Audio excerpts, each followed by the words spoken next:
Hello, so good evening.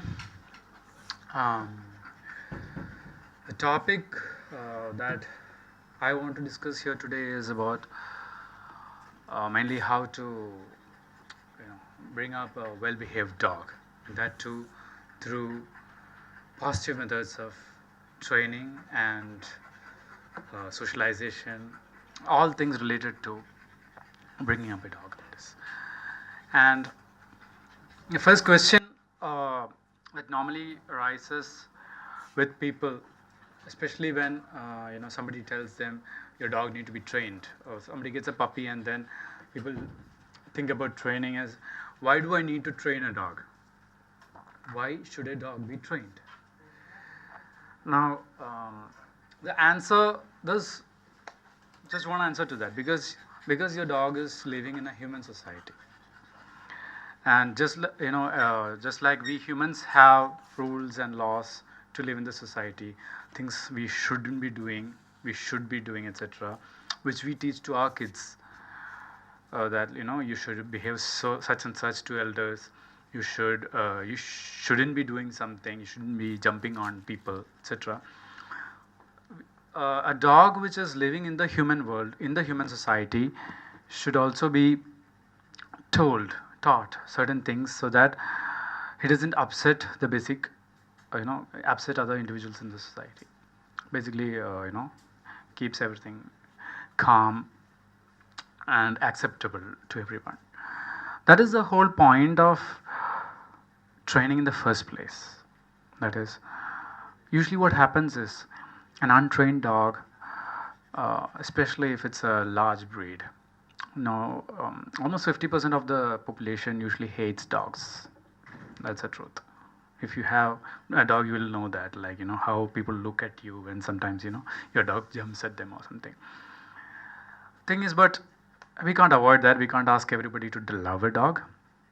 What happens is, when you have, suppose, a German Shepherd or a large breed like that, and when your dog is not under control, suppose you're going out for a walk and then you have an old man coming, and this dog might, in all its, it might not be aggressive or anything, it might just want to play with somebody, but he approaches this guy and maybe keeps his paws on this person, just like that, climbs on that person. There's every chance that both of them might fall down. There's every chance that a kid might come walking, see the German Shepherd, and start running because he's afraid of dogs. And a breed like German Shepherd, which is bred for chasing, it's a shepherd, so it's bred for chasing and nipping.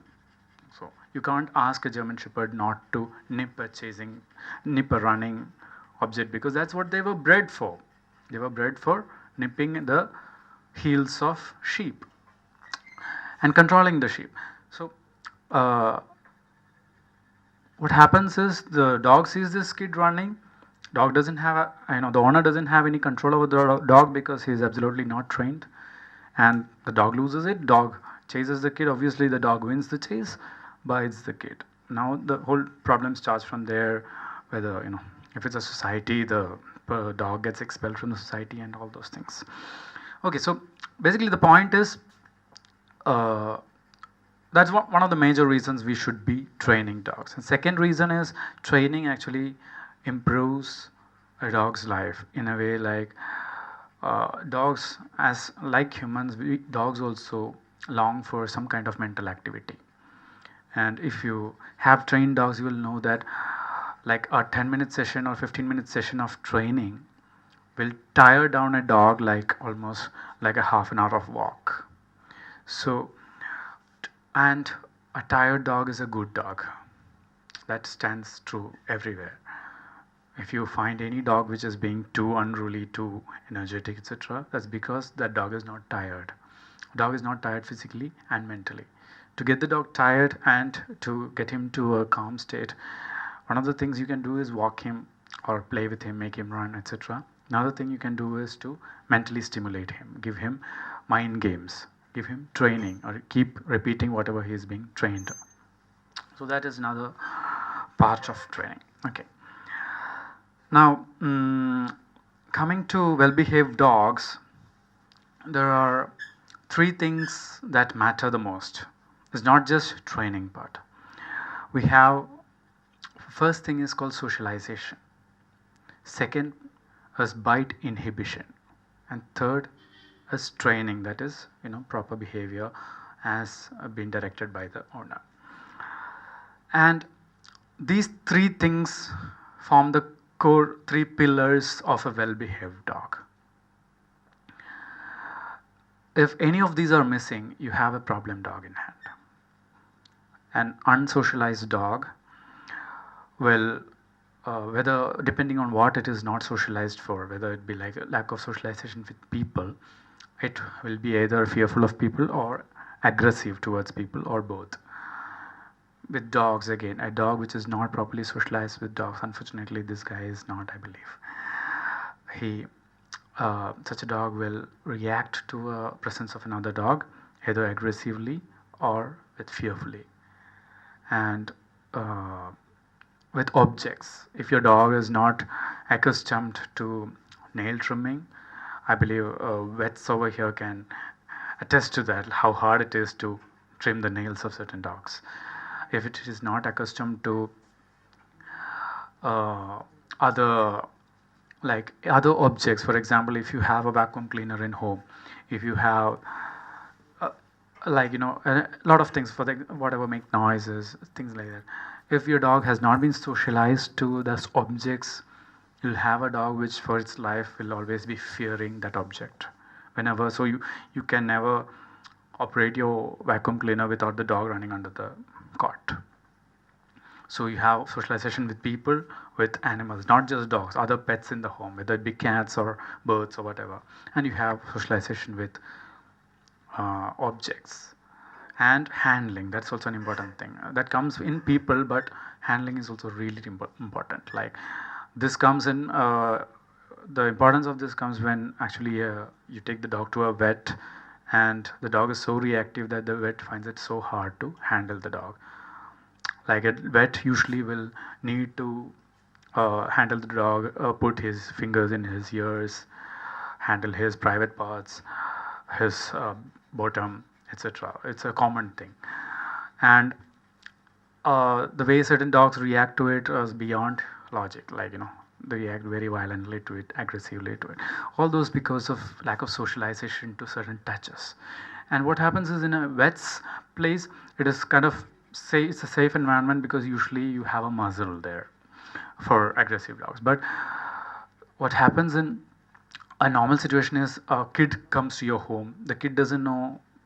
Dog is very friendly. Yeah, dog is very friendly and they're playing. But dog has not been socialized to certain touches. What happens is the kid obviously doesn't know what to do. He just maybe pulls the dog's ears, tail, or goose. And this is a very common thing. The most common thing kids do, especially if the kid is like a 4-year-old or something, they'll go and kiss the dog on its nose or face. In doggy language, face-to-face contact like that, direct eye contact, is a big no. Okay, I'll come to that later. So all these things. So the people at risk here are more than vets, because vets know to take those precautions. But kids are most vulnerable, to this kind of problems that we have due to lack of socialization. Bite inhibition, same thing. A dog needs to know how much pressure it needs to apply when it bites, and it's a learned thing. No dog comes to this world knowing how much force to apply. The nature has provided dog with very sharp teeth, very more than the sharpness of the teeth, it's the power of the jaws, and they can literally kill a person, or they can handle a puppy so softly. So this whole wide range of force that can be applied with this mouth, dog needs to learn how much force to apply in each instance. This learning happens in the first 18 weeks of its life, not afterwards. That's why it's extremely important that puppies learn bite inhibition in the first 18 weeks of its life. How that is done, I'll explain. And then comes the training part, which, as I told you, makes it suitable to live peacefully in the human society. Also training, when I come to training I'll discuss it. Okay, now let's come to the point where we already have a puppy. Now I know that a lot of you are from the from the industry, like we have breeders here, we have vets here, we have owners here, obviously. So I'll start with the point where you actually have a puppy in your hand, and you just, because as I told you, like it starts pretty early. So normally when people get their puppies at around 8 weeks or 10 weeks of age of the puppy, like that is when breeders actually sell the puppies. Now at that age, the puppy is in a very crucial point in its life.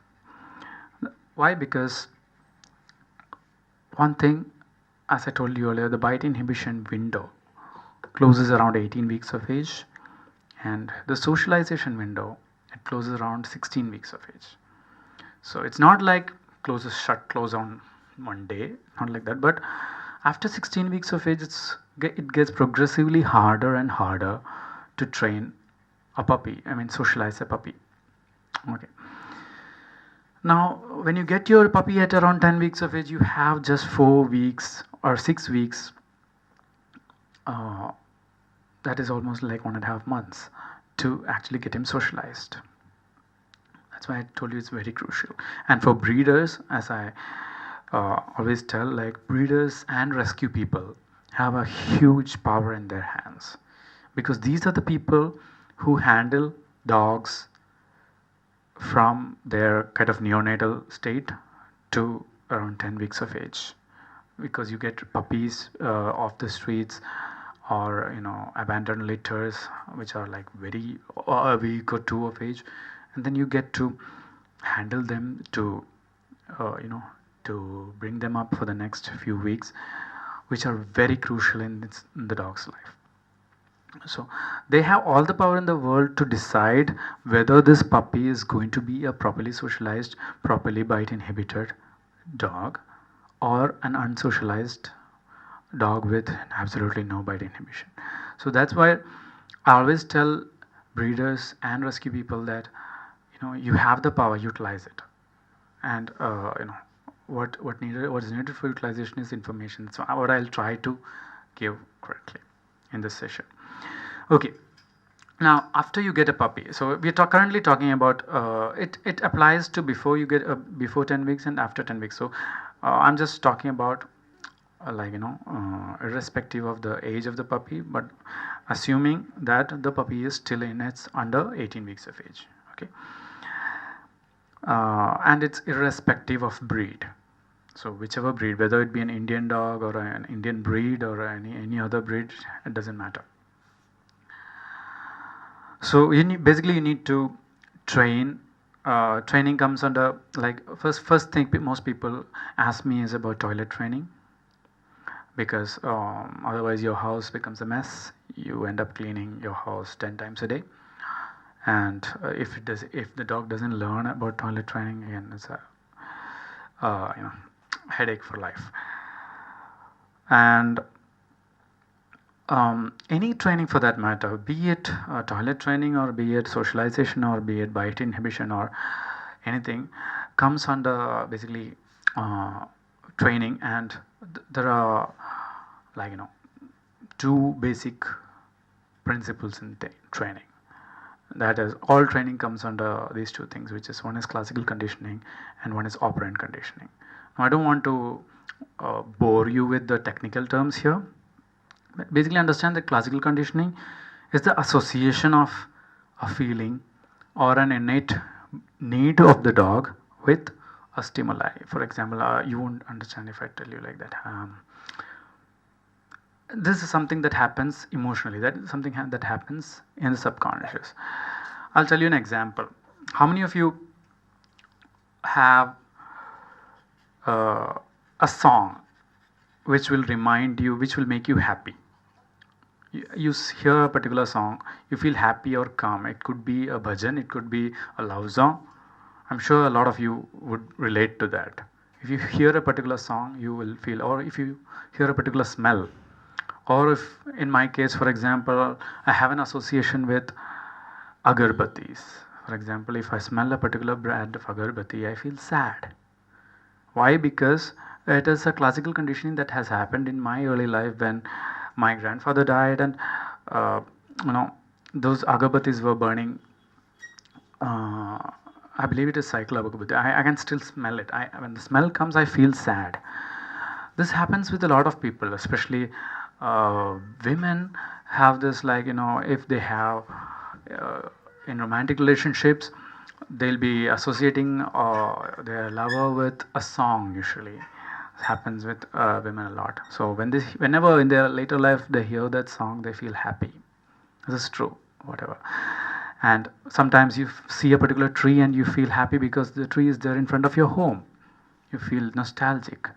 Similar association, these are subconscious associations, and it's very powerful because you have absolutely no control over it. You can't mostly undo it unless you really, really try to. It's very hard.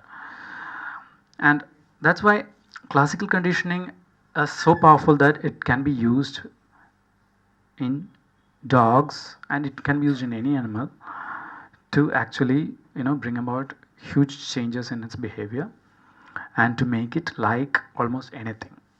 Okay.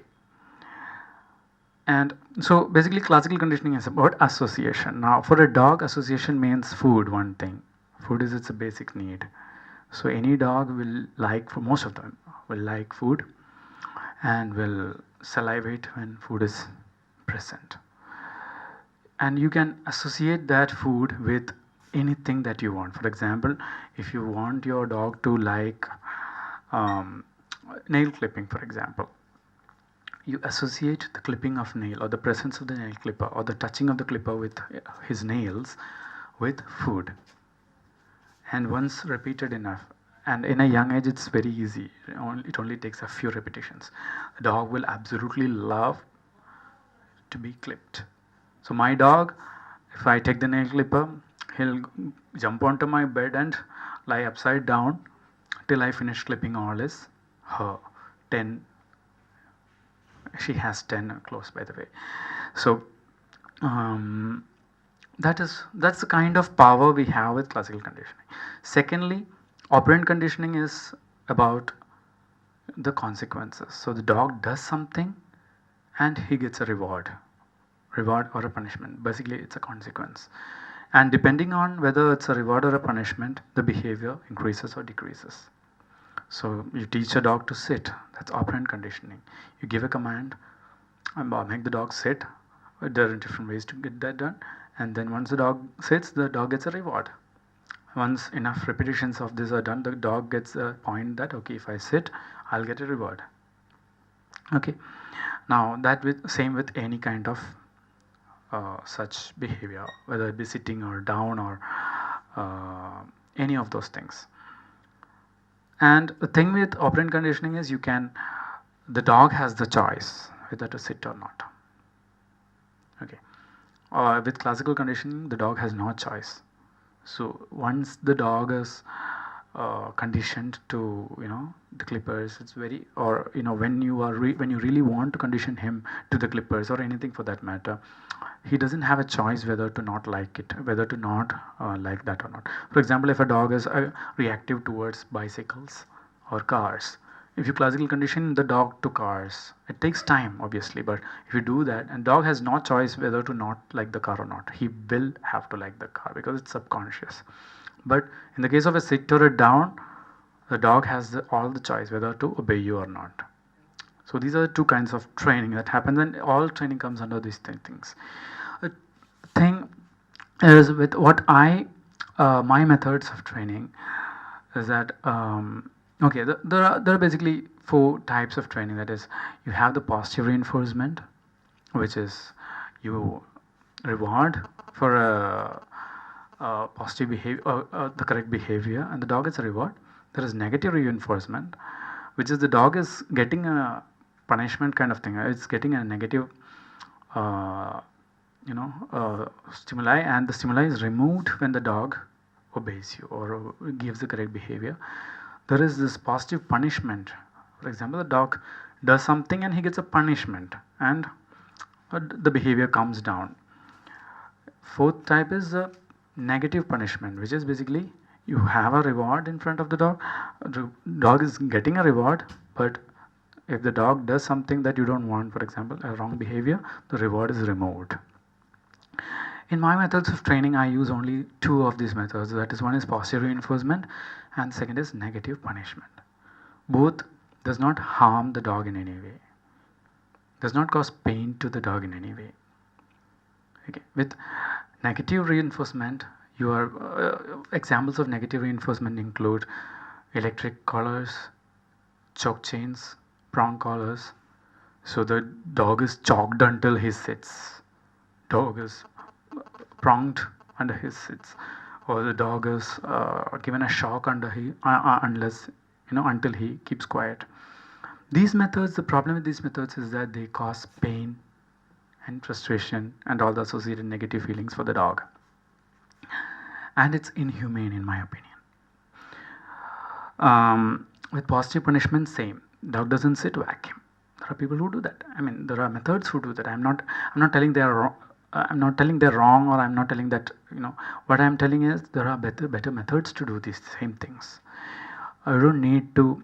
In my career, or even my mentor Shirin Merchant, she's one of the top behaviorists and trainers in India. In her whole career that spans over 20 years, she would testify that she has never had to apply force or pain to any dog, because you don't need to do that. And one of her specialties is assistance dogs. Assistant dogs, as in dogs which assist paraplegic people and deaf people, etc., which are very complicated tasks, and which require 100% compliance. A dog can't tell, like when a paraplegic person with asthma wants an inhaler and asks the dog to pick an inhaler, dog can't tell, okay, nobody, not now. He can't make that choice there. He has to do that. So such levels of compliance also can be achieved through positive methods of training. And when I tell positive training, there is nothing called positive training technically. Okay, there's no term, you won't find it anywhere. But positive training is methods which use positive reinforcement and negative punishment. Negative punishment is like you are giving attention to your dog, for example. When the dog does something bad, you remove the attention. Or you're giving food, you remove the food. It doesn't cause any pain there. You're not choking the dog or beating the dog or pronging the dog. Okay, so my whole point is, if there is one thing that you have to take away from this talk, is that there is no reason absolutely to cause pain to a dog. There are situations where you will feel frustrated. There are situations, especially with puppies, when, for example, just today, I board dogs, by the way. So one of my boarders, he chewed away one of my cables. Basically, it's my fault. I had kept the let's basically laptop charger cable, and kept it down where he can reach it. Now he chewed it and it's gone basically.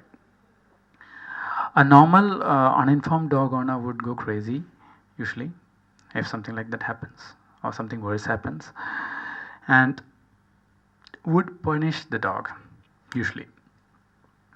And usually what punishment is either whacking the dog.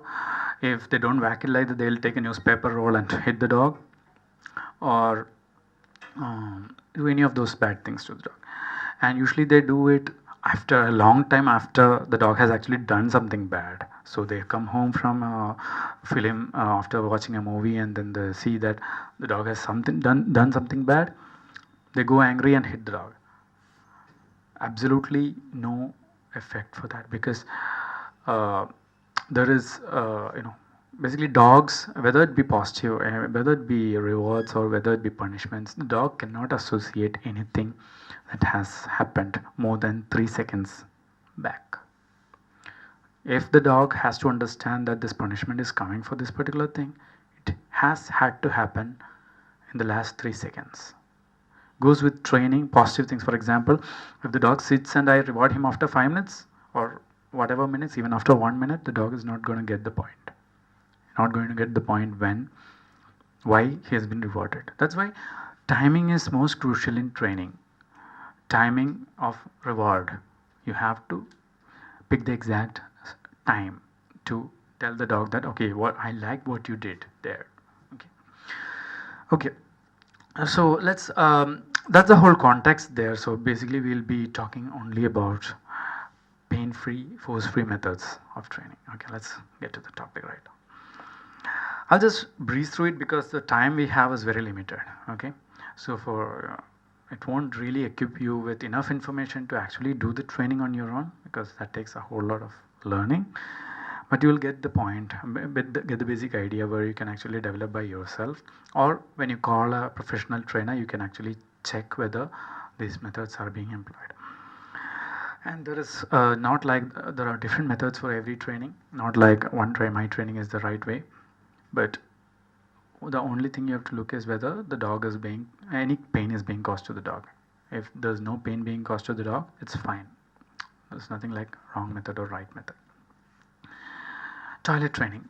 First thing what you have to do, like some people ask, when shall I start training the dog? A lot of people say the dog has to be at least 3 months or 4 months or 6 months. So there are different opinions about that. The truth is, the training starts the moment the dog comes to your home. Because as I said earlier, the puppy is absorbing everything in its environment. The puppy, whether you are training it or not, the puppy is learning. Puppy is learning about you, your face, your facial signals that you're sending, your body language, your moods, about the things in the home. And it's basically and where you get food and where to pee, where to poop. All this thing, puppy is learning anyway. So why not train him so that he knows the right things? If he's learning anyway, you can train him, right? So toilet training is pretty easy actually. People find it very hard for some reason. The only thing, and like in any training, training is pretty simple.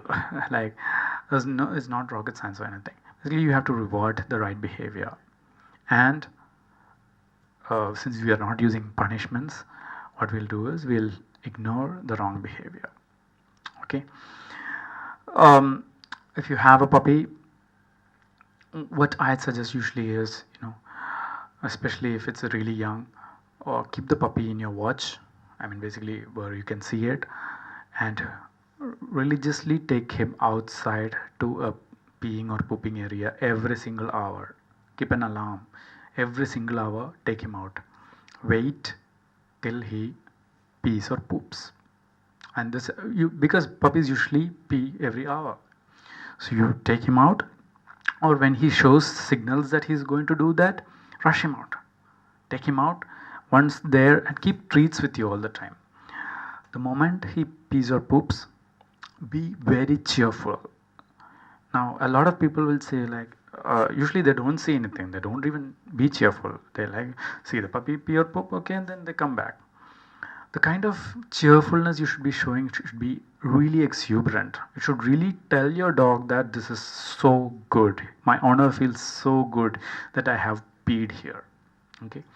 Now that would be something like, can I do it with your dog? Okay. So, that's a good boy there. That's a good boy. That's a good boy. It's a good boy. Go the point. Your face and your body and your voice should tell the dog. See, he's already excited. Tell the dog that something great has happened. And what happens is the dog immediately looks for the clues in its environment. What have I done? Okay, the environment is this. It is cement floor, and I'm peeing, and my owner is happy. Okay, next time he pees inside the home, obviously, which he will, because he's a puppy, or on your bed, whatever. Ignore him. Okay, don't react to him. Don't tell him he's a bad boy. Don't whack him. Nothing. Ignore him. Again, he peed on your bed or on the floor because you are not religious in taking him outside for every hour.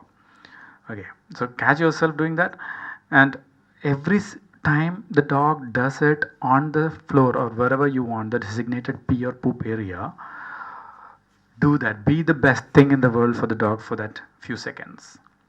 Show you are such a, such so happy.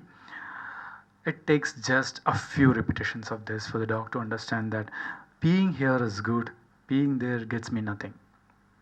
Being there next time, not just about the body, you have to keep treats with you. I told you, right?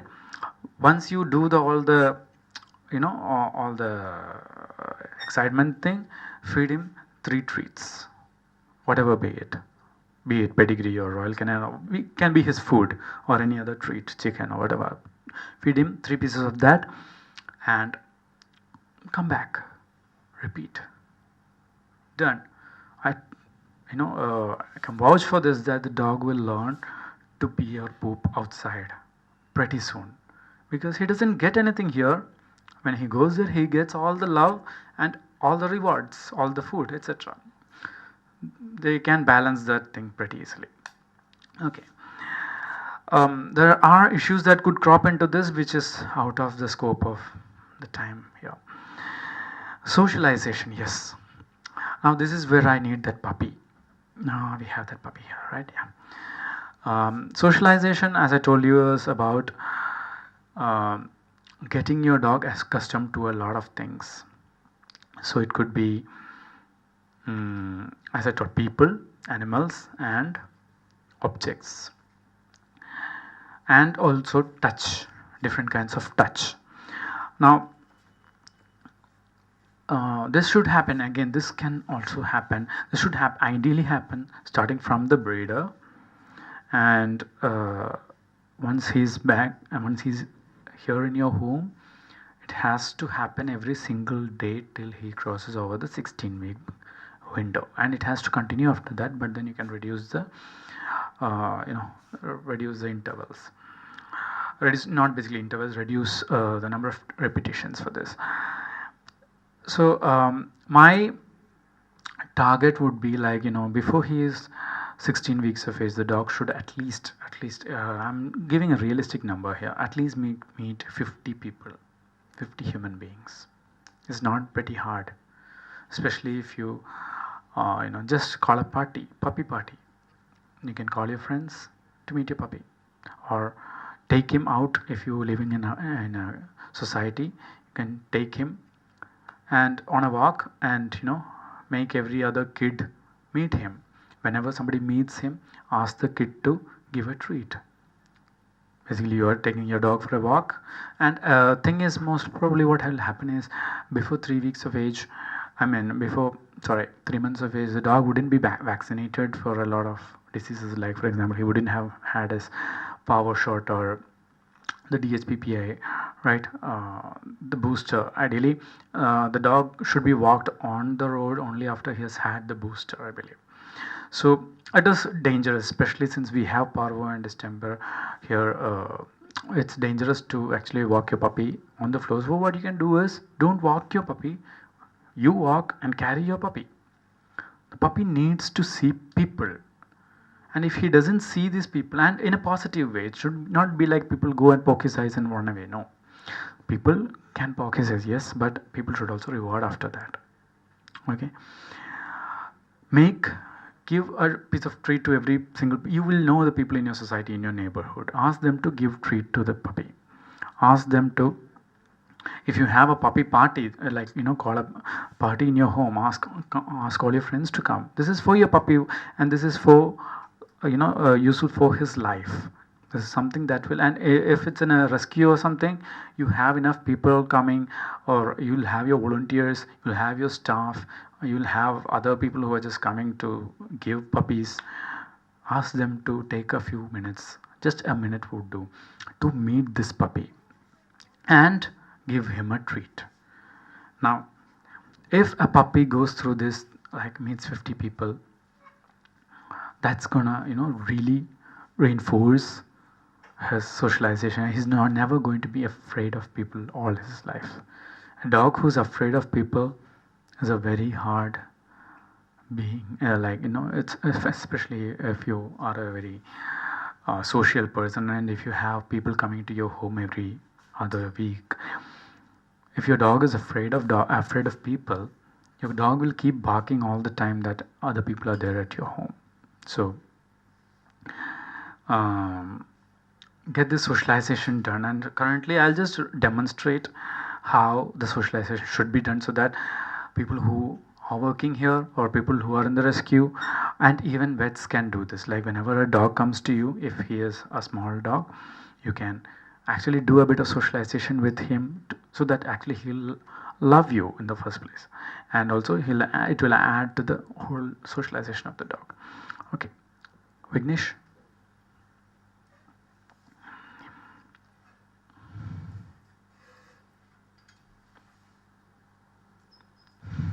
So we have this little puppy here, which is has absolutely no prior socialization, but he's very friendly with people. That's one thing, is because he's a Labrador, which has been purpose bred.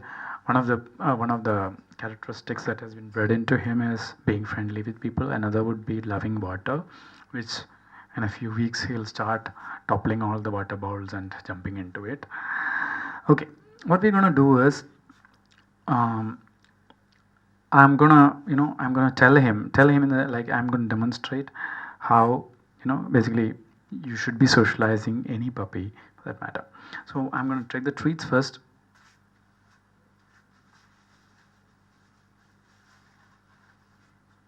Hey, buddy. He's a bit confused because he's up there. Let's keep him on the floor, please. Yep.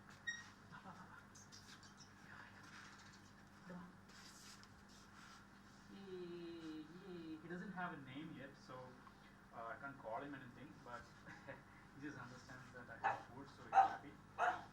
So every single, if you are calling a puppy party, or if you are having guests at home, what you should be doing is make them, and especially if you're a breeder, make, you can do this with your family members or with yourself. Do all the things that would upset him in future. For example, hold his tail, feed him a treat. Take his ears, examine ears. Yeah, let me look. Yeah. His ear. Yes, that's a good boy there. That's a good boy. Let me see. Yeah, that's a good boy. That's a good boy there. That's a good boy. That's a good boy. That's a good boy. That's a good boy. See how much I handle this dog? My hand is going all over his body, and he is getting treats at the same time. Yes, you're a good boy there. Good boy. I'm putting my fingers in his ears. He's getting treats. Yes. Yes. This is one of the most important things that you should be doing.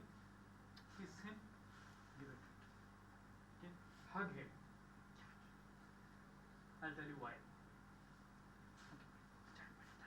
Yes. I'll call him after this. So you saw the whole procedure, right?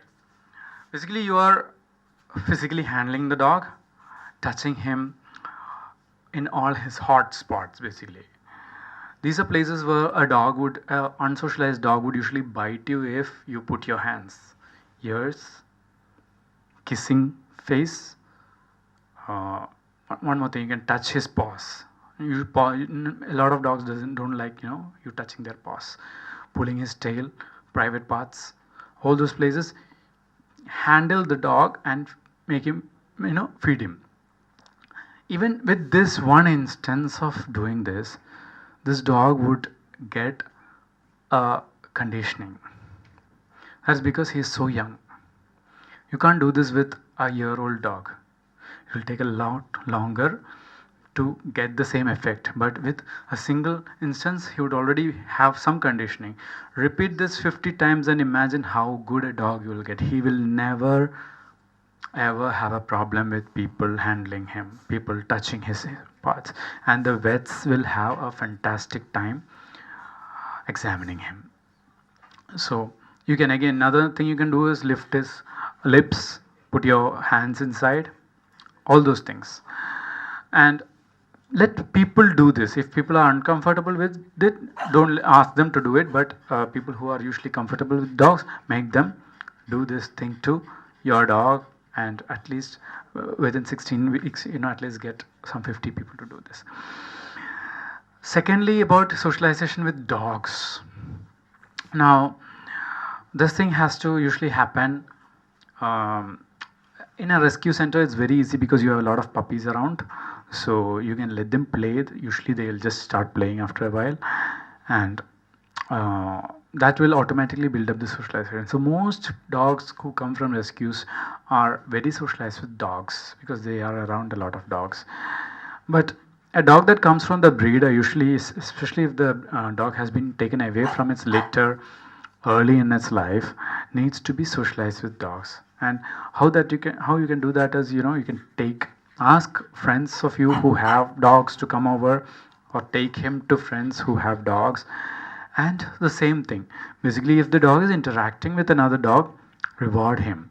Any movement, for example, if that dog would have come and sniffed this dog, whether it be front or back or any part, tell, you're a good boy. You can, by the time you do this, he should already know that, when you speak, you're a good boy, it means you're happy. That happens already, he knows, because he's already got some treats from me and I have been telling you're a good boy. He'll know that you're a good boy means something good is happening. And then you can use that cue, that as a marker. Basically, that's a whenever he does something good, you can say, he's a good boy, you're a good boy. And whenever he is, for example, even looking at a dog or even playing with a dog, any positive movement, any positive behavior between dogs, you can tell you're a good boy. And actually, you can give a reward also, give food also. But more than food is not always required. You can actually make yourself tell him that you are happy that you're doing it, and you can actually jump up and down, like, yay. Like, you can't be firm and expect a dog to understand that you're happy. So you should be like, that's a good dog. You let your whole body tell that you're happy.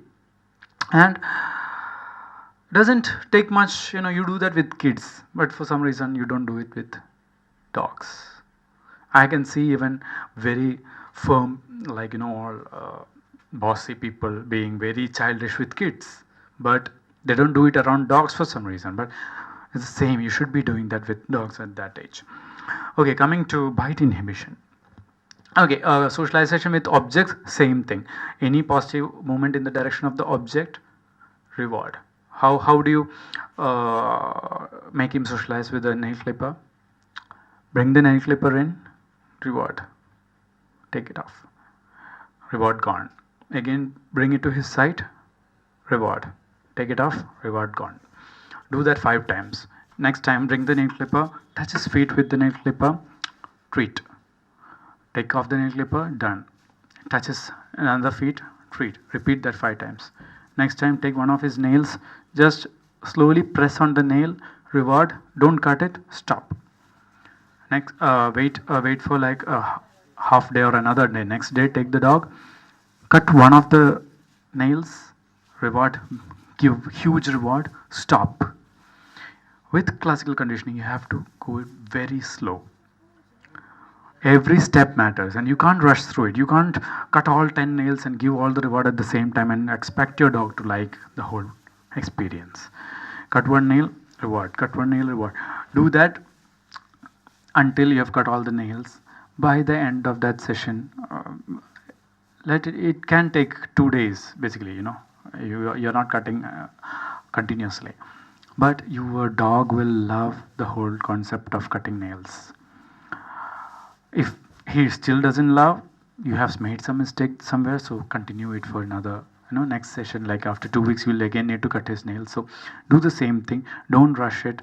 Step back, take a step back. Again, show the clipper, reward.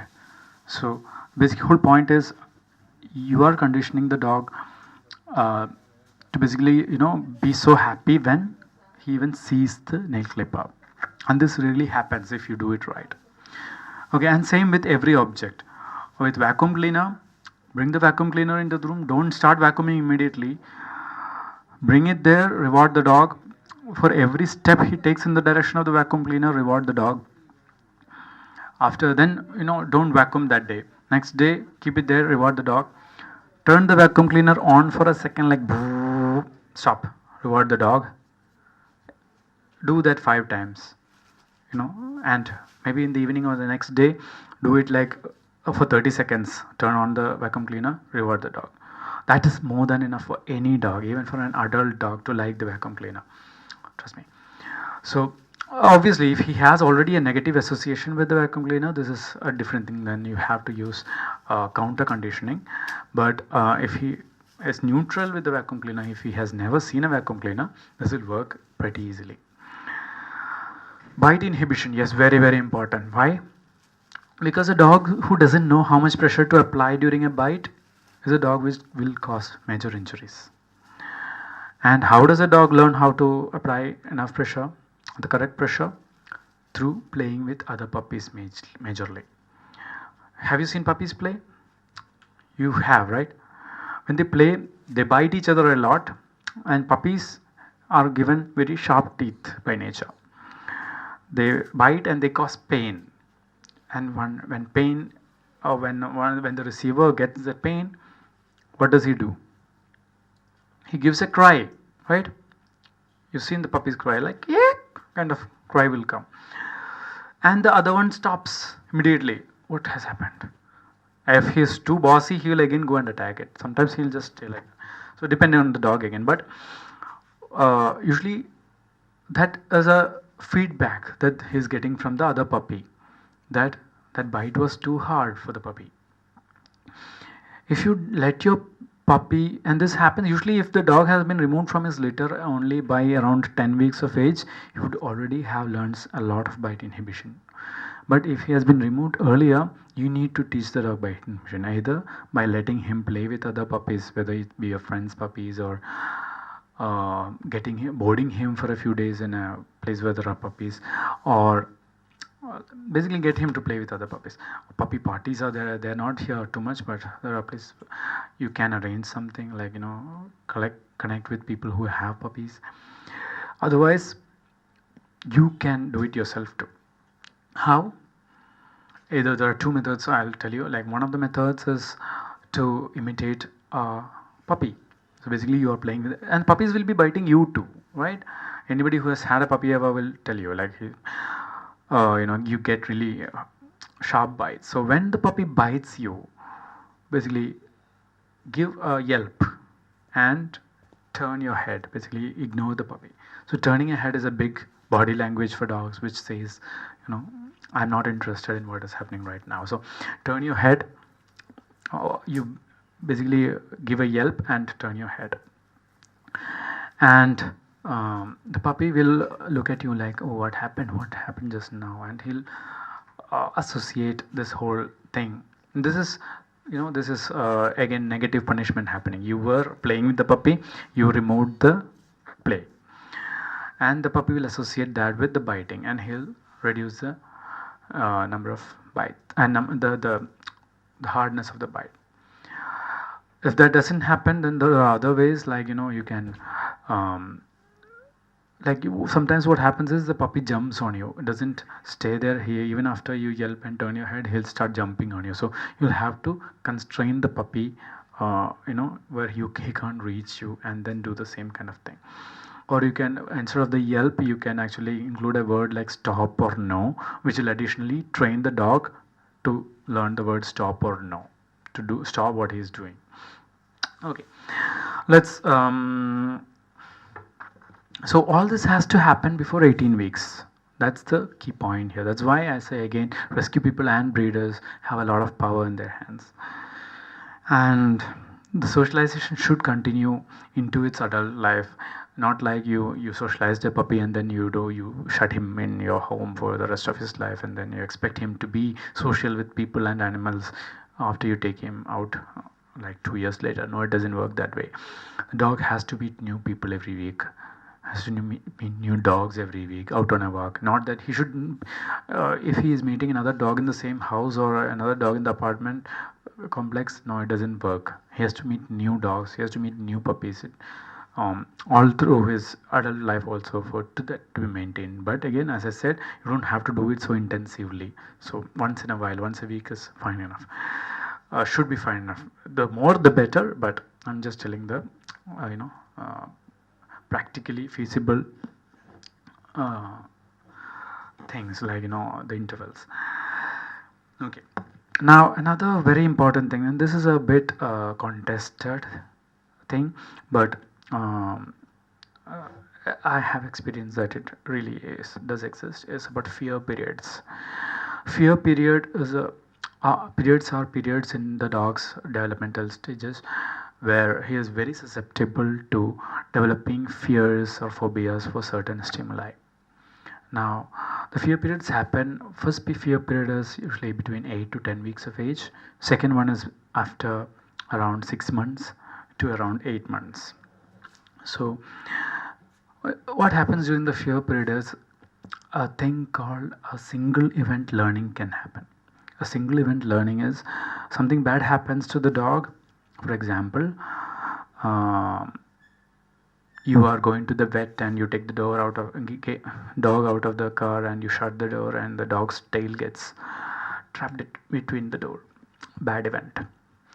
But that single event, if it had happened any time other than this, dog would have just you know shaken and it would have forgotten the whole event. Maybe you can just condition him a bit, tell him that it's okay, it would be, dog would forget that.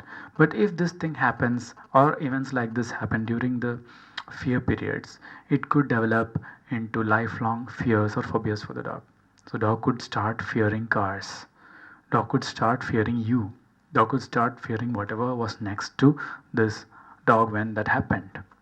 I mean, they don't make logical associations. For example, if it was uh, another dog that was next to it when this happened, he could develop a fear of dogs or be aggressive to dogs. So um, you have to be really careful, especially between 8 to 10 weeks of age, and between this 6 to 8 months of age. Between 6 to 8 months, the period is actually around 2 weeks to 3 weeks long. It could come any time between 6 to 8 months. How you will notice it is like a usually confident dog will start fearing things. Now, in a natural and evolutionary point of view, this makes a lot of sense because fear is something that keeps you alive.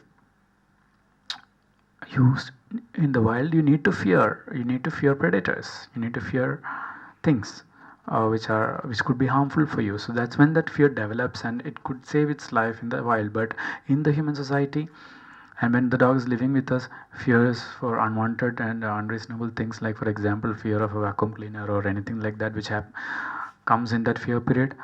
If it sticks for its life, the dog will have a bad life. Basically, its quality of life will decrease. Basically, it will always be fearful of those things. So be careful, very careful between 8 to 10 weeks and during the other next second fear period, not to let your dog be exposed to anything that might harm him or make a fear for him. So that puppy over there is almost, I believe he is 12 weeks of age. Okay, so he's almost past this, but there are puppies here which are in the fear period, I believe, between 8 to 10 weeks mostly. If you have puppies like that, don't let a bad event, for example, this dog here is a bit reactive to dogs, so never let them in the presence of a reactive dog, at least until the fear period is over, because it could develop a lifelong association with dogs in a bad way. Okay. Similarly with other objects and anything, be careful around those periods. And this is contested because different dogs give different. It doesn't happen universally to every dog, but statistically, the more dogs have those periods than not. So it's worth doing it anyway. Okay.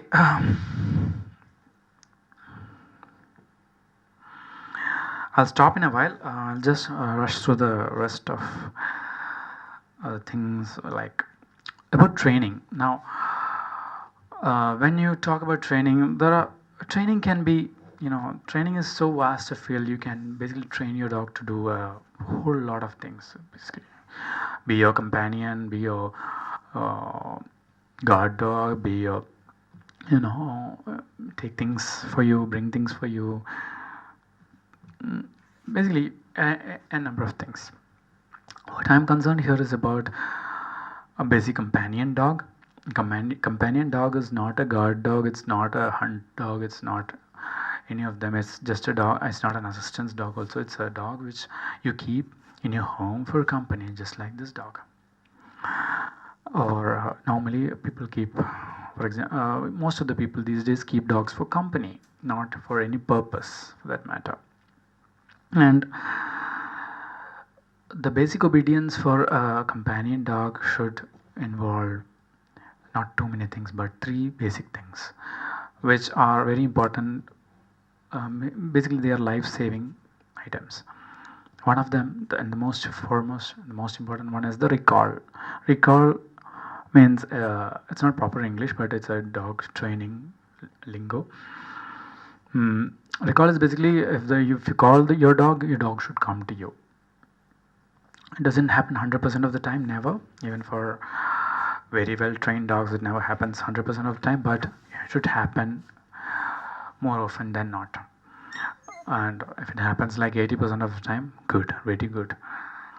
So you need to train your dog to come to you when called, irrespective of what the dog is doing. He could be sitting simply, he could be lying down, he could be sleeping, he could be playing with other dogs, which is a highly distracting thing. He could be sniffing some dog's poop, again highly distracting thing, but he should come to you when called.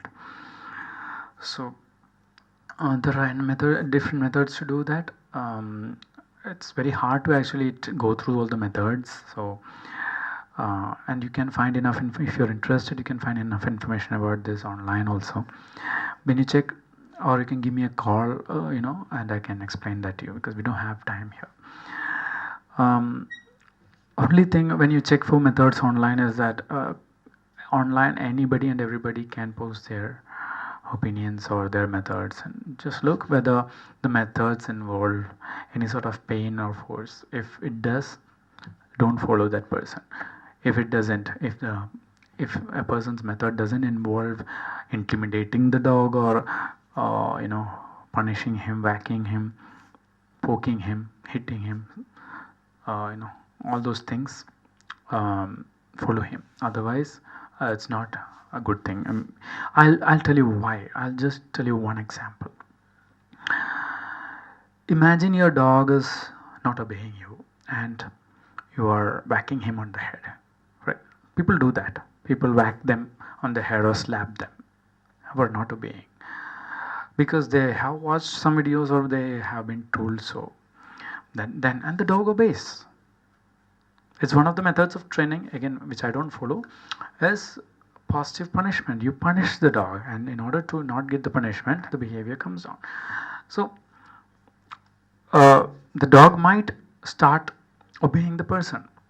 The owner might get the right results that he wanted. Okay, now the dog sits when he is asked to sit because he fears the whack. Inadvertently, what he did was the dog also gets an association that a hand that is coming on top of him will cause pain. Get the point? A hand or a newspaper, whatever you whacked him with, coming on top of him is going to cause pain. Some people again grab the dog by its collar and then they slap. Dog gets association. A hand coming and touching my collar is going to do bad things to me. Okay. What happens is dog and the owner is happy because the dog is obeying, and dog doesn't bite the owner or anything. Fine. Next day or years later, maybe a kid comes to the home, wants to pet the dog and goes like kuchi kuchi kuchi, and he takes his hand over the dog's head. Dog doesn't have any association with this kid. Dog maybe has a negative association with kids, which usually a lot of dogs do. Dogs don't like kids. Dogs don't like men. That is a common thing, like statistically. Kids and men. Dogs like women more than men, and adults more than kids. So, um, what happens is this person goes or this kid goes and takes his arm above the dog. The dog might be in a frustrated state or whatever state of mind. Like normally a bite doesn't happen just like that with a single stimulus. You call them like subtle bite stimuli are there, and when they stack up the bite happens. So there might be a number of stimuli that might have happened before this, but in this one moment the kid placed his hand over the dog, and the dog has an association that a hand over his head means pain. Dog bites the kid. Same thing can happen with any other thing like catching of collar. If you A lot of dogs have this negative association with collar. If you try to grab the collar of a dog, you could get bitten a lot of time. I mean that's one of the this is the number one bite stimuli for any dog is touching of the collar. Why? Not because like nature didn't teach the dog to be fearful or to bite somebody who's been touching his collar. Why? Because most of the time people owners grab the dog by its collar to take him inside home from a walk or something, or if you want to control the dog somehow, put him in a room, put him in his cage, or just to hold him or to punish him, they grab him by the collar because that is the easiest part to hold a dog, right? You can't hold a dog by its paw and you know uh, bring him to a room. You have to hold the collar. So what happens is the dog builds over years. The dog builds this association that touching my collar is going to bring something bad. It doesn't know what. It doesn't remember that it's being taken to the room or anything. Only thing the bad association remains, and another stranger comes and touches the dog's collar. Bite happens. So um, again, I'm straight from the topic. Sorry. Okay, so recall again control command. Control command is a sit or a down or a stay. This is one of the commands. Either you can teach three of them or just one of them. Basically, it saves the life when the dog is very excited and you can get him to sit or stay or down till you want him to. For example, if the dog is reactive and you see another dog approaching, you can ask the dog to sit or stay or down till the dog passes. And if the training has been proper, the dog will sit or stay or down, and that can solve that can prevent an aggressive reaction there. And it can also say help when the dog is about to jump on a person and you want to stop. And another third most important one is the stop command. So basically, if the dog is going, this can save your dog's life. And for example, you're out on a walk and the dog wants to grab a dead rat or something. Good dogs can gobble things up in a second. So you don't want him to do that. You give the stop command. The dog should stop what he is doing. 3 commands. This is all that is required for basic. The only basic obedience commands required for a companion dog usually. You can extrapolate these commands like control commands could be sit, down, stay separately. Stop commands could be leave it, drop it, stop, etc. Depends on the time you want to spend on that. Okay, I think that concludes my my agenda for the day. And one last thing that I want to tell you is, whatever breed of dog that you have, be it Indian or be it's very hard in the case of Indian mongrels, but if it's another breed, you have to satisfy the breed's innate urge, or basically innate nature. And you'll be knowing that most of these breeds were bred into existence by humans over the last 200 years or 250 years. Labradors, German Shepherds, Dobermans, Golden Retrievers, they didn't exist 200 years back. They were all purpose bred for particular things by humans. And whenever you have a dog of any particular breed, understand, research on the dog, what research what the dog was bred for in the initially, and you have to satisfy that urge. For example, a retriever was bred to retrieve things from water. Labrador retriever, golden retriever. He's a gun dog. Basically, the hunter will shoot down a duck, and the dog would jump into water and bring the duck to the hunter. How would you satisfy that urge? Get him to play in a lot of water. Get him to swim. One thing. Play fetch with him. And when you play fetch with a Labrador, throw the ball up in the air so that anything falling from the sky is a big thing for him. He'll feel more happy chasing that than if you roll a ball, because that nature has been so well bred into the dog. Similarly, for a beagle has been purpose bred for its nose, its scenting ability. Give scenting games. Call it nose work in training. So with pugs and all, they don't have, they're not work dogs basically, but the kind of the whole point of having these breed specific exercises is that you basically that can give you a more satisfied and a more calm dog.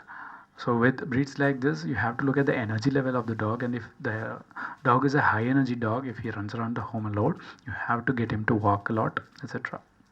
With Indian breeds, which rescues deal with a lot of Indian breeds, Indian dogs, even the street dogs are hounds. They are sight hounds which like to chase things, and hounds would the best kind of exercise for them would be to roll a ball on the floor, or you can take a big stick, tie a rope at the end, put a soft toy at the end, and just swirl it so that the dog can run chasing it. That will satisfy his hound instincts of chasing something, which will give you a really satisfied dog. And this talk can go on forever. I'm sorry.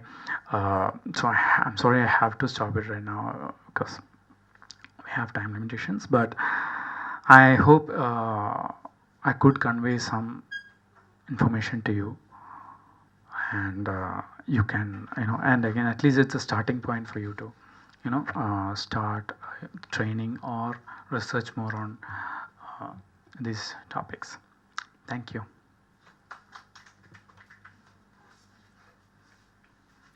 Good evening to all. But due to the shortage of timing, I don't know how much I'm able to convey to you. In fact, the topic given to me was very wide, and I was supposed to give a lot of information. The time is already 9.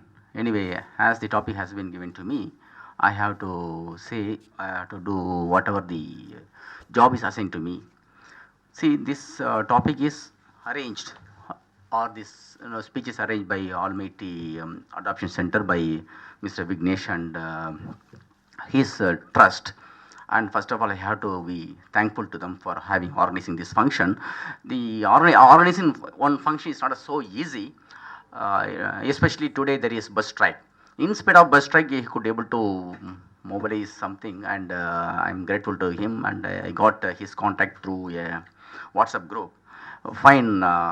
This the basic intention of any group that works with adoption is to adopt free dog, or to adopt a dog that is suffering from various ailments or pain or disease or anything, whatever the case may be, because they are like for example, the cases may be like our housebred dog or street born dog, irrespective of the status of the dog, whether they are housebred or the street rear dog, or born in the street or grow up in the street, they are supposed to be be treated like a human being. They do have all the right, to live in this world, because because it is not the birth of a person or birth of a dog is not decided by anybody. It is not decided by anybody. It is nature. So the noble job, the noble purpose, with which the objective of Mr. Vignesh has to be lauded and has to appreciate. And in the recent days, I have been noticing, or people, you will be witnessing, that there are dogs that are simply left in the street. Of course, the street dog or native dog that we find it in the streets are acceptable, because they have been born in the street and they are growing in the street. But the thing is that so many people with like exotic breeds like or pug or German Shepherd or Doberman, whatever the case may be, they simply live in the street, and they are adding to the population, the street population, and also they are adding to the burden of the people who are really working with the motto of adoption. It's really crime. It's really crime. The reason for leaving the dog in the street is so many, or we can talk in hours together. But the simple, because of the, as I have expressed to you in the first line itself, due to time constraints, I do not wish to go very length and breadth about that particular issue. But simple thing is, I would like to say is that in case of the dog, exotic breeds, maybe Doberman or maybe German Shepherd or maybe Doberman, whatever the case may be, the dog they are left in the street, or basically, or most importantly, by the public, is without knowing the dog, what kind of dog or what kind of pet they have to select. How there is some error in the selection, or error in the family consent. Then we will go later. Then one more thing, what is the basic purpose of having a dog? Maybe as I said, maybe a foreign breed or a local breed. See, the love and affection they show it on us. The moment you enter into a house, before your wife comes in to receive you, before your children comes in to receive you, before somebody comes in to receive you, naturally, definitely, surely, undoubtedly, it is the dog which comes to the street to receive you. Whatever, any amount of stress, any amount of pain, any amount of physical stress, any amount of mental stress with which you reach the house, the moment you see the pet, you will really, your tension gets relieved. So that is where the love and affection on a pet, irrespective of the foreign breed or irrespective of the local breed, we have to love the dog, because they are dog, they are, otherwise, sorry to say, dog, they are companion animal or pet animal. We have to love them at any cost. The stress relieving may be very many. If I talk about one second, it will be very lengthy issue, especially the present generation, present days of life. It's like highly exotic life, a life that is with full of tension, monetary reasons, on family reasons, family disputes, or children or family, there is fight with the children don't talk to the parents don't talk to the children, sister do not talk to the talk with the brothers do not talk, and there is no relationship bond. It's like a highly dynamic, highly revolving, rotating, with full of stress. That is what happening. So in this case, stress relieving, the dog, a pet, plays a very important role, and that has to be appreciated. Then how do we select the pet? We select the pet with two reasons. By means of seeing others. Okay, somebody is taking a Labrador, somebody is taking pug, somebody is taking Rottweiler for a walk. So I should also have a pet like that. That is one of the driven force that is selecting the people to select a dog. One more thing is that by means of commercial advertisement, if Sachin Tendulkar comes and advertises something, the fan of Sachin Tendulkar might likely to follow, or somebody advertises saying this dog is very superb, this dog is very good in all respect, and people follow with that dog. So whether it is advertisement based, whether it is seeing the other, now this point of contention is that, point of my saying is that, you will have to first of all think, you will have to decide what is your capacity in terms of various factors. It starts with from A to Z. Maybe financial factor, maybe family factor, maybe space consideration, and like that we can talk many things about that. Once again, just I'll give a point, and if question comes from your side, I can explain to the maximum best possible possible from my side to satisfy you. Then one more thing is that with respect to choice, what we will be doing, we will be selecting. We will have to decide whether we are going to select toy breed or we are going to select gun dog, as Mr. Vinod was saying that. See, what he was saying is that is a gun dog. For example, golden retriever or retriever breed. The breed, the gene that is, for example, human gene, our gene is 26 lakhs years old. That means our system, our genetic makeup has changed into 0.01%. The same way, when the dog is bred, you can have a AC, you can have all the facilities, any amount of facility, any kind of facility you give, and the genetic makeup takes very longer time to get it changed. That means that the dog is a descendant of wolf. The wolf will have its own genetic character, and it will have its own behavior, in its own feeding habits, all that. So you have to have that, whether we are going to have a golden retriever, whether we are going to have a labrador, or whether we are going to have a pug. What you are saying, that the pug is high energetic dog. The high energy, because I have got in my house a pug dog. I know that when even the dog is, it's called a pinky, even when the dog is suffering from high fever, it never stopped, playing. I used to wonder why this, how this, pug is able to walk and simply move around. See, it's nature. It's nature. It is in the blood. It is in the blood. So you have to have that, whether you are going to have toy breed or whether you are going to have the gun dog or high-end dog or very large sized dog. Especially if you are going for a Siberian Husky in a house where there is no fan, the dog may die in the first day itself.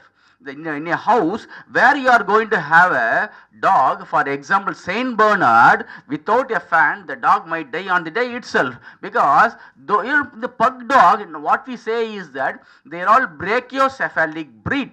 Brachiocephalic breed means the neck of the dog will be very short, and those breed requires highly sophisticated environment. In terms of environment, if there is going to be high warm and humid and hot environment, the dog definitely will be having galloping, will be having gasping. The animal may not be comfortable at all. So why? Then one more thing is that with respect to the choice or selection of a dog is that you have to have family consent. Why I am saying repeatedly 3 times, most of the dog, to my knowledge, that are orphaned or abandoned in the street is because of the, there is no consent among the family members. For example, husband may he might have got imbibed, he might have got driven, by seeing a dog with so much hairy breed. He wants to have a hairy breed, whereas wife might be wanted to have a breed that is very big breed. So, and son will be having something in his mind, and daughter will be having something in her mind. So when 4 minds have got different kinds of thought, 4 minds have got different types of selection in their mind, ultimately you have taken a hairy breed, which I do not like, I will not care. You have taken big breed, I will not care. So what is my point of contention is that any dog, whether you are going to have a or mongrel or native breed, whether you are going to have a toy breed, whether you are going to have a gun dog or sheep, it is utmost important, foremost important, very very important. It cannot be ignored that you have to have family consent. That is very much essential. And one more thing is expenses with respect to food, with expenses with respect to training, expenses with respect to health care, expenses with respect to the other means bathing, grooming, then boarding. So like that, there are expenses that is there in each and every part of dog life, especially when you are going to have a dog or dog of a hybrid in nature. But it is not applicable in case of our native breed, applicable in certain terms, certain point, but not in all point. For example, they are highly resistant. They take whatever left over in the house, and they are able to sustain their life with minimum energy requirement. They show you bountiful amount of level of love and affection with all hard, rough terrain, environment, physically, mentally, they will be able to sustain. So, but this is not in the case of dog. That mean, what I mean to say is that expenses with respect to food, training, healthcare, all have to be taken into consideration before selecting a dog. Suppose if you are, as I said, if you are going to have a native dog, that will not take much expenses. Suppose if you are going to have a high-end breed, you will have to have much more expenses that you have to burn in your mind. So ultimately, not ultimately, this is just in the initial topic of mine. Whenever you are going to have a selection of a dog, you have to have family consent, and you have to decide well which dog, which breed you are going to select. Then one more, then this is with respect to initial aspect of my speech. Then I'll go on to next, this thing, PowerPoint, wherein the puppy selection. See, sometimes what happens is that, because see, you can relate, you can associate whatever I speak with the dog that are being abandoned, that are being orphaned, that are being left in the street. Most of them are like this only. Now, when you are going to select a dog, you have to select a breed or puppy, whether the puppy is able to see the, whether it has got vision, whether the puppy has got hearing capacity, whether the puppy, suppose if you are going to have a male puppy, whether the male puppy is going to have a maleness. What does it mean? Male dog has to have two testicle descended in the scrotal bag.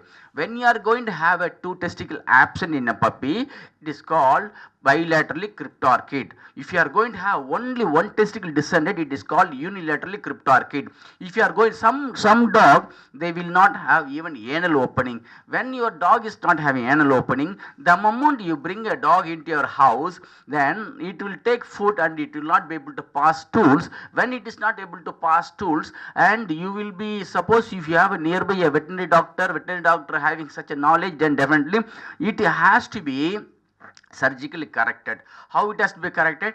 There are certain procedure you have, because it's so technical, I do not wish to go into so technical aspects. You will have to have a surgery, you have to have fixed appointment, you have to have surgery with a doctor, so that the problem will be solved. Otherwise, simply if you are going to have some injection, suppose if you are going to have some treatment, the issue will never ever is going to be resolved, and this issue will be getting further complicated.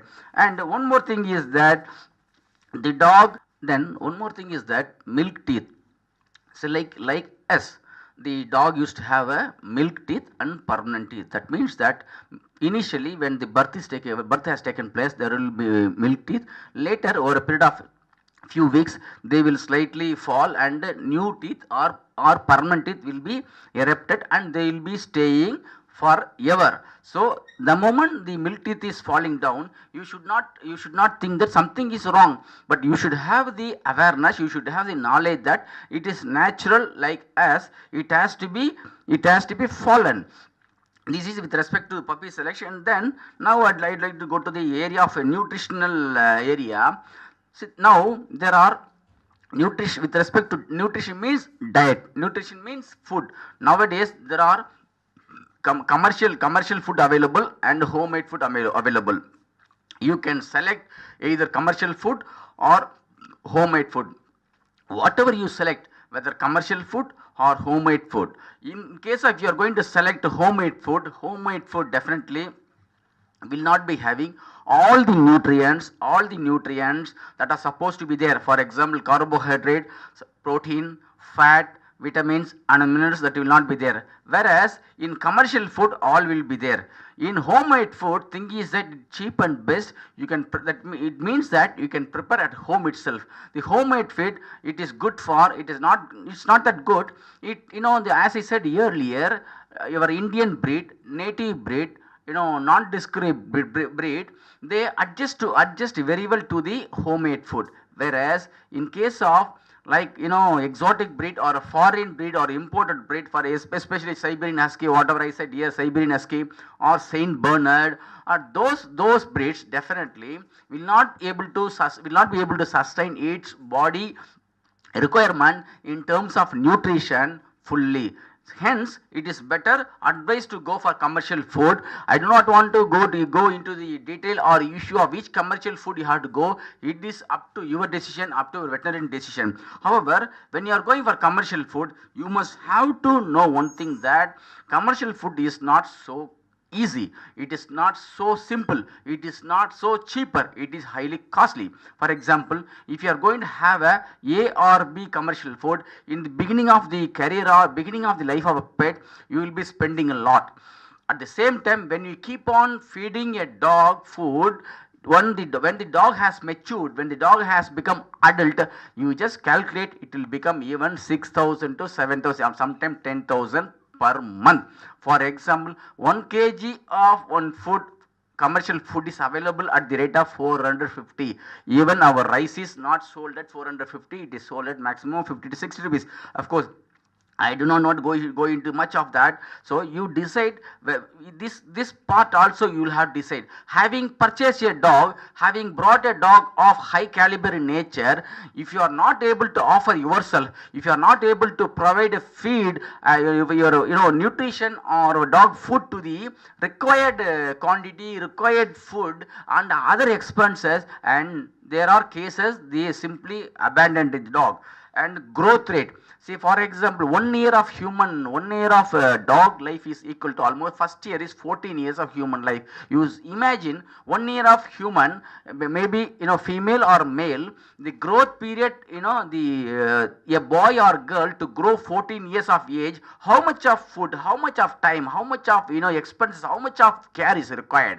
That 14 years of growth rate is attained by a dog within 1 year. When a dog attains a growth rate within 1 year, that means that maybe male or maybe a female, you will have to feed so much, you will have to feed so much with so much of nutrition. That is why the selection of animal, selection of breed is foremost important. And one more thing is supplements. There are supplements in the sense, whether you give home food, whether you give commercial food, any of definitely there are every possibilities of shortage of vitamin and minerals. So to supplement that, in market plenty of supplements available. I mean to say that calcium, phosphorus, vitamin A, D, E and so on, sometimes without with amino acids, with iron separately, calcium, phosphorus, like that, they have to be supplemented as per the doctor's advice. Then I suggest you here, because I am talking about nutrition aspect, kindly avoid giving fast food that is available in roadside market, that is available in shop. For example, in some houses they might not be preparing beef, some houses they will be totally vegetarian, but some might have told them that you have to feed non-vegetarian item, maybe fish, maybe beef, maybe mutton, chicken, whatever. Even some they feel that even an egg is considered to be a non-vegetarian by certain families. So when this is a situation, when you are okay, somebody may think that, okay, say now in my house my mummy will not prepare, my sister will not prepare, if I prepare they will not permit, they will scold me, they will not entertain, they will not encourage, even sometimes they may tell me to go out of the house, because some houses are so orthodox families, they will not allow to allow the non-vegetarian to be prepared at the house. Okay, so suppose because they said like that, why don't I purchase the non-vegetarian item from roadside shop, from fast food shop? Kindly do not avoid, never ever give roadside non-vegetarian food, because they add masalas, they add salt, every masalas, every salt, highly spicy, reused oil, low quality oil, repeatedly used oil, all are not at all good for dog health. So hence kindly avoid feeding a dog with roadside or fast food items. Then the same way bakery food items, they add cooking soda. I advise not to give what is that in Tamil they say porai, and all the bread items you can give it with the quantity that are supposed to be, you give only that much. Do not give too much of bakery items. And fruits also indiscriminately, kindly do not give all the fruits, and you have got the information in the net, and the charts are available, what are the foods that can be given, what are the foods should not be given. Fruits you can give, there are certain fruits you can give with, there are certain foods are there you can give with seeds, without seeds, because it's furthermore very deep aspect of that, I do not go into that. Then bone and muscle, this is very important. This I have used to see at times suddenly owner bringing in a dog saying that, sir, my dog has taken, we have fed the dog with one chicken or one bone, and it has swallowed, and now the animal is not able to comfortable. See, when you open the mouth of a dog and see that the chicken bone will be getting entangled, getting stuck in the mouth passage, some mouth passage, because they are splintered bone, they get into pieces, so kindly avoid giving bone. If you give a bone of goat or even cow, in case if you're, because they are all very big bone, lengthier bone, dog simply cannot make them into pieces, they cannot simply chew, so they will try to bite. By means of biting, the tooth will get blunt, and they will have the very the cheek will get more stronger, and they will have, because there is one term called teething, that means that when the teeth is growing, dog will have the sense of biting somebody, because that is the reason why a small dog, why a puppy always biting our hand or leg. It is not because it wants to bite you, it wants, because of the effect of teething, because of the growth of permanent teeth, in the process of getting removal of the milk teeth, the animal will try to bite you or nibble you. So that means it is not biting, a process of exchanging the teeth or replacement of milk teeth with old teeth. So you can provide bone, or you can provide only a flesh part of it. If you give flesh part of it, it is going to take, because you see, closely observe the dog, none of the dog or maximum dog, they will not bite, they will not taste, they will not take the food like that, they will simply gulp, because I have said earlier, they are all the descendants of wolf, from the forest. See, what is the nature of forest animal? There may be some around, so many animals will be surrounded. The moment they get the food, they want to take more food in a given time or less time. They have to eat very fast. They will eat. So that is that generation, that gene will be present in the dog. They will simply gulp. None of the dog, or 99% of the dog, they will not like human being. They will never ever chew and eat, simply they will gulp. So when you are giving the food, especially bone, you have to be very careful, that is very much important with respect to bone and muscle. And fish, when you are going to fish, it's a very good protein, and it is allergen free protein food. Seafood is very good food, seafood you can give, but thing is that you remove the skin, you remove the inside thorn, you remove and feed the flesh content of it with mixed with the rice or whatever the carbohydrate source, you feed it. It's one of the better source. You kindly avoid chicken based food, because chicken based food, most of the cases, even 60 to 65% of the cases, they cause allergy. It may be available in different, it is not that chicken based food means you are going to have it in a shop, you are going to in a raw meat. Even the chicken paste that is available, kindly avoid feeding chicken paste, because most of the chicken paste are allergen to the dog.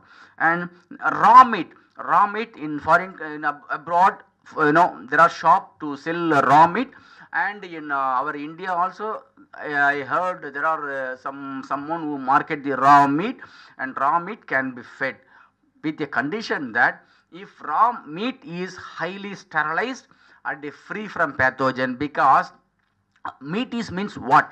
It means proteinaceous food. Proteinaceous food, or food that is rich in carbohydrate, that is sugar, is liable to undergo decomposition. When the raw meat is given, you see that raw meat is neat in all respects. That is available, you can give, but see that they are very good. But one more thing is that, why in India we people do not get most of the diseases, parasitic diseases that spreads through the mutton or non-vegetarian, because we add salt, we add turmeric, we boil the meat to the level of how much? 100 degrees Celsius. When we boil the meat or meat component and protein to the level of 100%, it kills all the bacteria, and also there is a cyst, there is a cyst. Cyst means small packet. They will have a tapeworm inside. If the animal swallows it, they will develop in the intestine of dog. They will affect. Then kindly avoid giving tea or coffee, and especially when you are giving egg, see that egg, the moment you break and open the egg, you see that there should be yellow and there should be white. The white is transparent. Is it not? It must be transparent. When you see a green layer on that, that means that it got contaminated with salmonella. That's one example. So when it got contaminated, probably it would have had a crack on that. The organism might have entered, it would have developed, and that is not advisable to give a. So a raw egg with contaminated, with suspicious raw egg should not be fed. And then ginger garlic paste. Sometimes what we the biryani. In biryani, the main ingredient is to give a aroma is ginger garlic paste. Kindly avoid any food items that is prepared with ginger garlic paste. This is with respect to nutrition. There are so many things are there, but I am talking only that are pertinent to field level and that are very common, especially for the common people, because as this is not technical form. Then vaccination has to be performed as per the schedule. Vaccination has to perform as per the schedule. You can have your local veterinary doctors consulted what is the schedule. First vaccination starts with 6th week. Then there will be 3 weeks gap. So accordingly you have to follow. You never try to extend or never try to give in between, because if you are going to extend the gap between the point of first vaccination, point of second vaccination, there are every possibilities in between. The resistance level or antibody level that is developed towards the injection what you have given for the first time will not sustain. The animal might pick up might pick up infection. At the same time, if you are going to have a vaccination with too short interval, the animal body cell will not remember, or what we say T cell or lymphocyte cell, they are supposed to produce more immunity, they will forget, and there will be confusion exists, and that is not advised. At the same time, when you are vaccinating for the first time, you see that you are not vaccinating animal. For example, there is DHPPI, anti-rabies vaccine. The DHPPA with diluent, DHPPA with leptospirosis. You see that first vaccine you are starting on 6th week, and you have to have a vaccine called puppy DP, and you see that the gap should be minimum 21 days. The gap should not be too short, and the vaccination has to be done. This is very much important, because what I am all talking is about practical aspect. The vaccination when you are doing, you have to be sure that the vaccination has to be done 1 week after deworming. Before deworming, when the animal is not dewormed, when there is worms inside, when there is worm load inside, if you are going to vaccinate a dog, the dog is likely to succumb to a condition called immunocompromise. Immunocompromise means that antibody level from the animal will go down, will get reduced. Most of the time, even normal dog itself will pick up a disease. So that is why before vaccination, 1 week before vaccination, deworming is very essential. The deworming has to be done. First 15 days, then 15 days once. There is a chart available that your vet is aware of that. See, up to 3 months of age, you have to vaccinate, deworm 15 days once. That will go to the chapter of deworming. Then the vaccination, when you are going to follow, you have to vaccinate the animal morning and evening.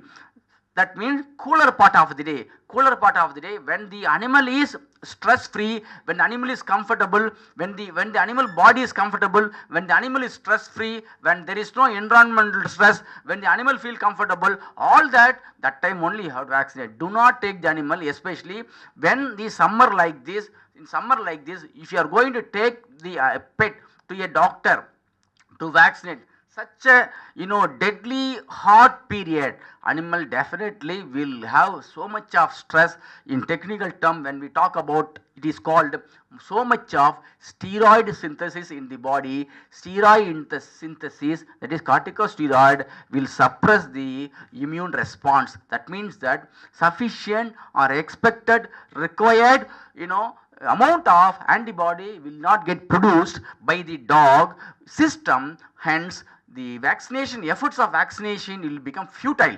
You might be vaccinating with your regular doctor, you might have injected with good vaccine, you might have injected with a sterile syringe, but the environment is a culprit, and this environment you are not supposed to take your animal for a vaccination. You see that, as I said earlier, you see that vaccine has to be done in early morning and late evening or cooler part of the day for a comfortable, successful, very efficient infiltration of the antibody in the system. Then age, as I said, the age factor, the first vaccine has to be done 6th week, that is 40 to 45th day. Never ever take your dog for vaccination before that, because you may think that the dog was not vaccinated, I have to go for vaccination before that, because there is called maternal antibody. Maternal antibody means the antibody that is produced by the mother will be there in the system of a puppy.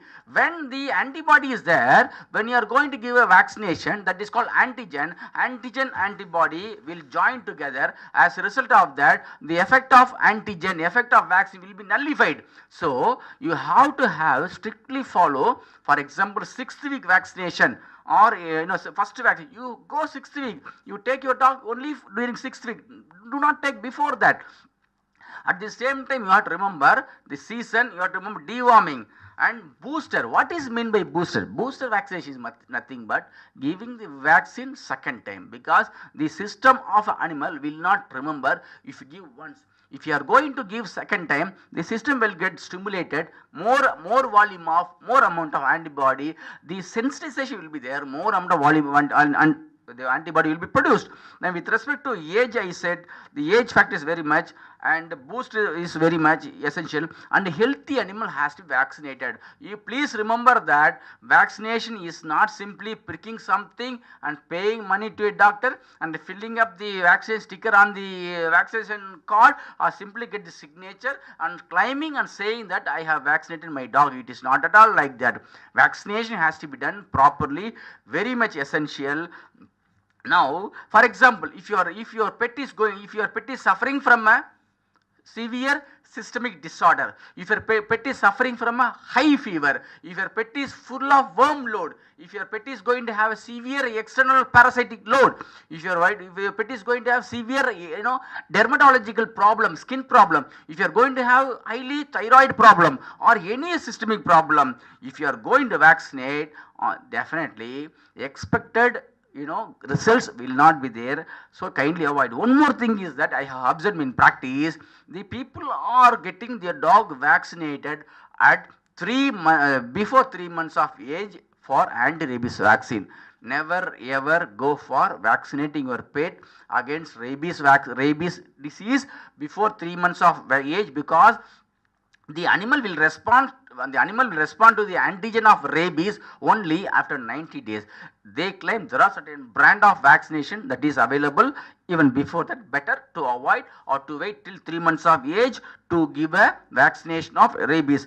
And then our Mr. Vinod was saying that when the animal is taken for a walk, not only walk, when animal is even left outside, when the animal is taken for a walk, especially places where the dog population is more, maybe Santom or maybe Anna Nagar, maybe Besan Nagar, I don't know, where the dog population is more, you might have had the viruses of parvo disease, viruses of distemper, viruses or bacteria of leptospirosis on the stool on a roadside. Suppose if you are going to take a dog, they might sniff, because dog nature is that they will pass urine, they lift its leg and it pass the urine, because it is called territory marking. One side they will pass stools, because it is nothing but it is called scent marking. That means that to so for example, I have come from some places to this place by means of having GPRS app. It says that go left 100 meters left, 100 meters right, like that.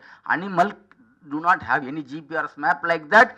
They identify their route. Suppose if you are taking your pet somewhere some 10 kilometers away from this place and leave somewhere, even they will be able to reach your place. Maximum most of the dog will reach your place correctly. How does it happen?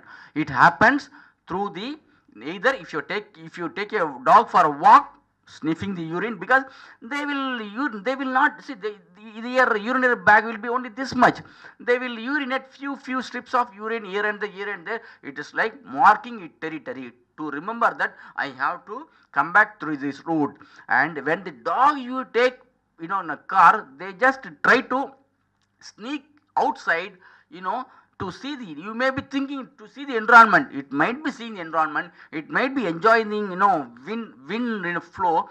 At the same time, it might be smelling all the scent, all the smell, some biscuit factory, some scent factory, all that they will be able to recognize to come back. So this has to be considered in your mind. So that is why when you are not vaccinating your dog, when the vaccine is not complete, never ever take your dog for walking outside. Or if at all if you had you take after vaccination, take your dog with a mouth guard. Then cold chain. What is meant by cold chain? Cold chain means it is starts from the point of production of vaccine, point of production of vaccine till it reaches the animal body. That means the vaccination might have started produced somewhere Holland. It just comes through flight, comes to a one place in Chennai. Then from there local distributor takes, he keeps stock, and from there our doctors takes. Our doctors keep in his fridge. Then he takes, he administers. In case if there is going to power failure, definitely all the vaccines will be utter waste, and the doctor the next day current maybe power come, then doctor will once again switch on the fridge. Then once again he sees that ensures that vaccine becomes cool, and he starts vaccinating, taking the money. I am not referring any doctor, I am referring I am saying what is happening in general. I mean to say that if you are not going to maintain cold chain, even 1 hour, the vaccine has to maintain it. You read the label 2 to 8 degrees Celsius. If the vaccination is not going to maintain at 2 to 8 degrees Celsius, suppose if the temperature is going to shoots up 30-40 degree, then all the vaccines will be waste, and you will be simply getting prick of something in the body and paying the money and coming. So cold chain is very essential. Even the syringe what you are using for vaccination has to be kept in the fridge, because syringe will be at 35 room temperature. Vaccine will be 2 to 8 degrees Celsius. When you are drawing the vaccine in a syringe, and the sudden exposure from 2 to 8 degree and 37 degree, that is room temperature, might not be suitable. So see that what I practice is that I keep syringe also inside the fridge, one set of syringe. For vaccination I use only that syringe. The syringes what I have got outside, that will be used for taking the medicine, other things. This is with respect to. Then one more thing is route. There are vaccines meant for subcutaneous route. There are vaccines meant for intramuscular. Never ever, or I can say that no vaccines to my knowledge is meant for intravenous route. To my knowledge I say. So the vaccine that are meant for intramuscular route has to be injected intramuscular route only. The vaccine that ought to be vaccinated subcutaneous has to be injected subcutaneous only. And we never ever apply antiseptic lotion on the thigh region or skin region of a dog before pricking, because the skin that contain antiseptic lotion, maybe surgical sprit or Ocodine or povidone, the tip of the needle when it touches, it might to some extent destroy the vaccination. The vaccine contained inside. Then next is with respect to deworming. Deworming also follow as per the rule. First deworming is 15 days, then 30th day, then 45 day, then after 45 days, then 1 week gap vaccination. The other thing, vaccination I have said already. Deworming also, you have to deworm a dog with correct tablet, correct dosage, correct form. Deworming is available in powder form, deworming is available tablet form, deworming agents are available in injectable form, deworming agents are available in spray form. It is available in different form. But what we commonly administer in our day-to-day practice is that we administer deworming tablet through food. Here you have to be very careful. I have seen, I have in my experience, the moment you try to get the suggestion or consultation with the doctor, then you go on procure the vaccination and give. Do not never ever you go and give on your go and get on your own because the deworming tablet available, one tablet per 10 kg body weight. There are deworming tablet available, one tablet per 30 kg body weight. Suppose if you are getting a dog, the dog weight is 30 kg, just 5 kg extra, I can give one tablet. No, even you can give 10% more than the required dose. Do not ever never ever give deworming that is lesser than the dosage. That is very much essential, because then only the worms. Deworming is what? Removal of worms from the intestine, stomach. They are to be removed. That will happen only when you administer normal correct dose of deworming, number one. Number two, deworming also has to be given when the dog is healthy. Deworming has to be given at the maximum. You calculate the body weight of a dog and you give. When you give deworming, you see that you give directly. When you give deworming on a food content, it is highly not advisable, because when you are giving deworming through food, for example, if you are going to give this much of food, if you are going to 4 tablets, the animal has got several times smelling capacity than human being. They will simply ignore the tablet, they will take the food. That you may be under the impression that a pet or your dog has consumed all the tablets. You may be under the impression that the dog has been dewormed. So you see that you administer daily, you be there till the deworming is the tablet is completely administered. The ill effect of animal that not dewormed. There are three types of worm: roundworm, hookworm, and tapeworm. Hookworm draws blood, roundworms will coil inside, causes loose motion. Then tapeworm, they take nutrition. So see, when the animals are not dewormed, whatever you food, maybe Royal Canin or pedigree or any food, that nutrient or nutrition part of it, nutrient contents will not effectively sufficiently reach the dog. At this, as a result, so the deworming is going to futile waste. So you have to be very careful in that. And the next is external parasite. External parasite is the one in healthcare aspect you have to be very careful. External parasite, there are 3 common parasites. One is fleas, another one is louse, another one is ticks. What does the flea causes? Flea, you mean in Tamil it is called tellu puchi. See, the flea is the movement you keep it such a laterally flat. That means laterally flat. The moment you just pick up and keep it on a dog, it simply jump.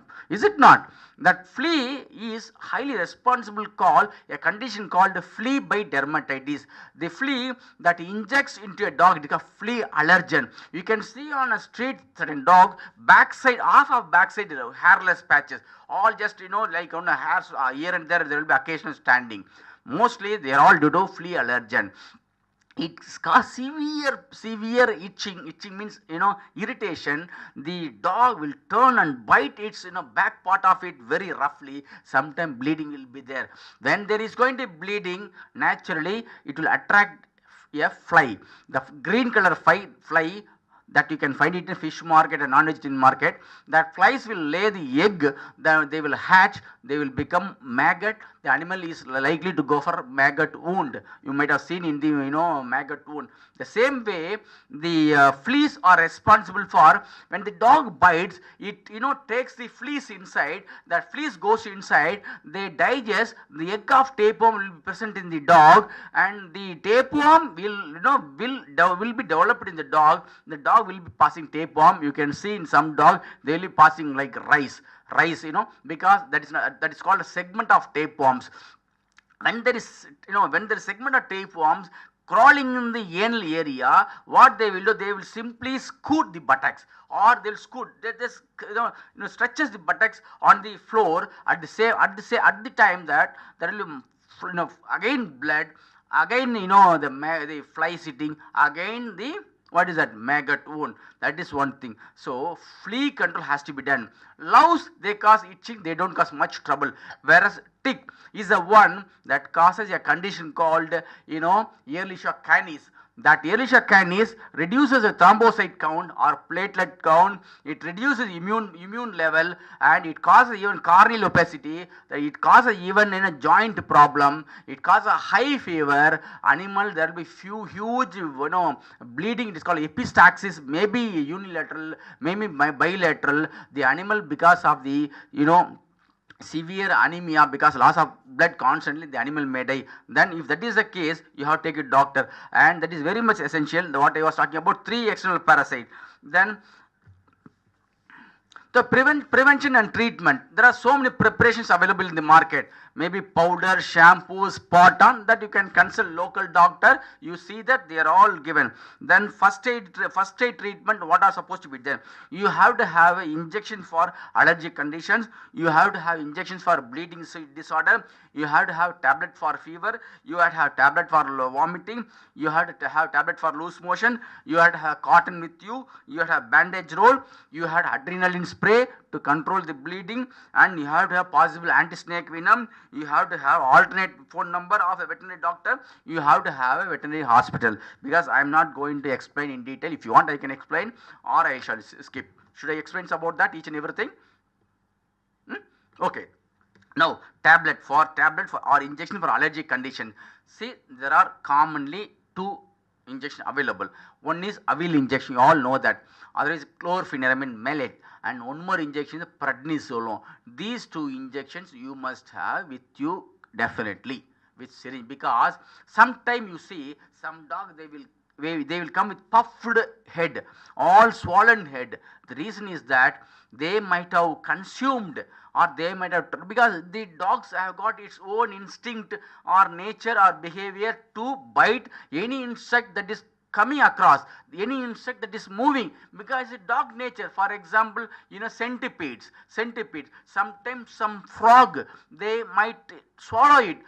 At the same, when they swallow, the toad or frog, they have got allergens on the skin of that, it may cause allergy. And if they try to catch the centipede, in Tamil it is called puran, if they try to catch it, it may stick in, it may just have a prick inside, and the allergic reaction might evince. See, then any other insect, for the matter of fact, either they would have during the act of swallowing, act of biting, it might have got small biting inside, or that might have got like for a bee sting. So in this case, if you have got Avil injection prednisolone, that will do a wonder. As per the dosage, if you are going to give one side Avil injection, one side prednisolone, the things will be dramatically changed. The dog will be highly comfortable, the swelling will come down, and dog will be free, and one will be very happy, because you are all running adoption centers,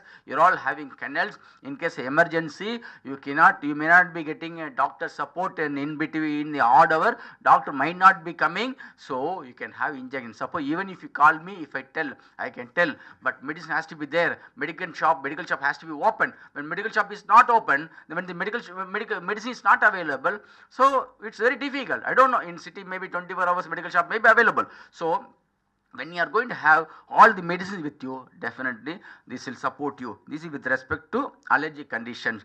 Then one more thing, bleeding disorders. There is an injection called Botrophase. there is one injection called Botrophase, there is one injection called Stradon, there is one injection called Stradon. It's all what we say hemostyptic. Hemostyptic means the controlling the bleeding. So if you are going to have, I said no, this Ehrlichia canis, it causes reduction of platelet or thrombocytopenia or less platelets. When there is less platelets, when there is thrombocytopenia, there will be bleeding disorders. So if you are going to give the Botrophase intravenously, when you have to run oral and give the Botrophase, it will definitely works better. Then apart from that, you have to have ice pack on the ventral part of the body and on the head, and you can have the Botrophase intravenously, and Botrostat tablet is available. These tablets you have to have because this is, as I said, the title is first aid. This you can have it with you, so that next day when you get access for a doctor, then till such time you have to have it. So bandage, adrenaline spray also you can have. You can draw the adrenaline syringe, you can simply spray it into the nose where bleeding is coming. Because bleeding, you have to remember one thing, bleeding, even if bleeding starts occurring in hand, ear and thigh, it can be managed. Bleeding that happens in fingertip and ear tip, nose, that is very difficult, because there is two forces, centripetal force, centrifugal force. It just heart pumps and blood comes out. The blood has to be stopped, for which you have to go for systemic administration. You can go for diazepam injection to keep the dog under control, because when the dog is aware, when the dog has got the sneezing attempt or feeling, the moments, because there is a mechanism called bleeding and clotting.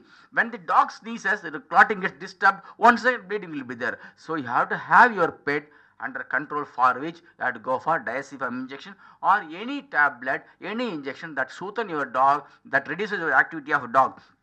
Then fever, with respect to fever, you can have paracetamol injection. The paracetamol injection you can give, or there is meloxicam injection available.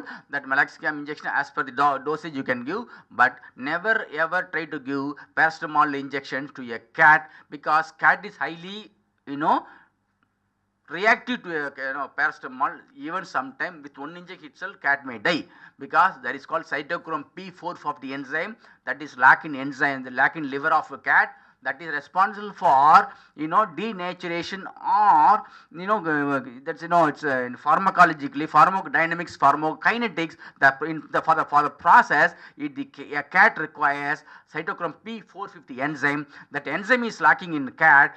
As a result of that, if you are going to give a paracetamol tablet or injection, then cat may kick the bucket. So you have to have very careful. For the meloxicam tablet is available, you can go for that. Then you can give the cold bath or cold ice pack you can have, and you can even give dexamethasone injection, because in high fever, there will be cerebral edema. See, the purpose of giving steroid dexamethasone is that to reduce the cerebral edema. Sometimes you might have treated dog with all the medicines, whereas the cerebral edema what has developed might press the nerve endings, all that, and it might show some complication later on.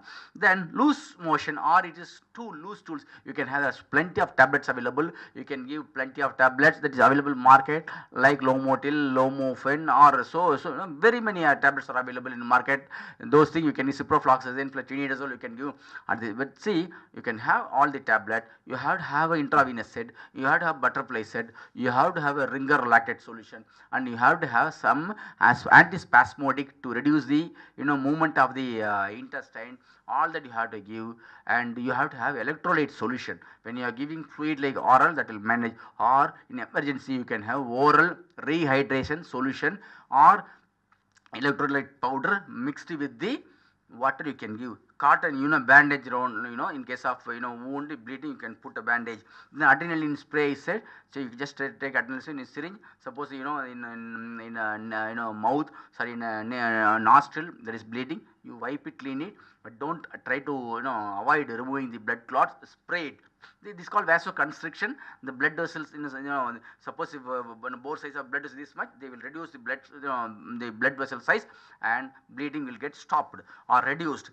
anti-snake venom. Of course, here in this urbanized living, I don't think anywhere the snake is available. In village snake is available, but even then there are, we cannot say 100% snakes will not come. There are every possibility snakes will come. So you can have, you just have inquire with some local pharmaceutical people where the anti-snake venom is available and what is the cost of it. Even if it goes on expiry, you have one or two with you, and how to use it, all you have, because the life is precious. Life is precious, because vaccine is not, the anti-snake venom is not available. We cannot afford to lose our life at dog. We have to have an anti-snake venom.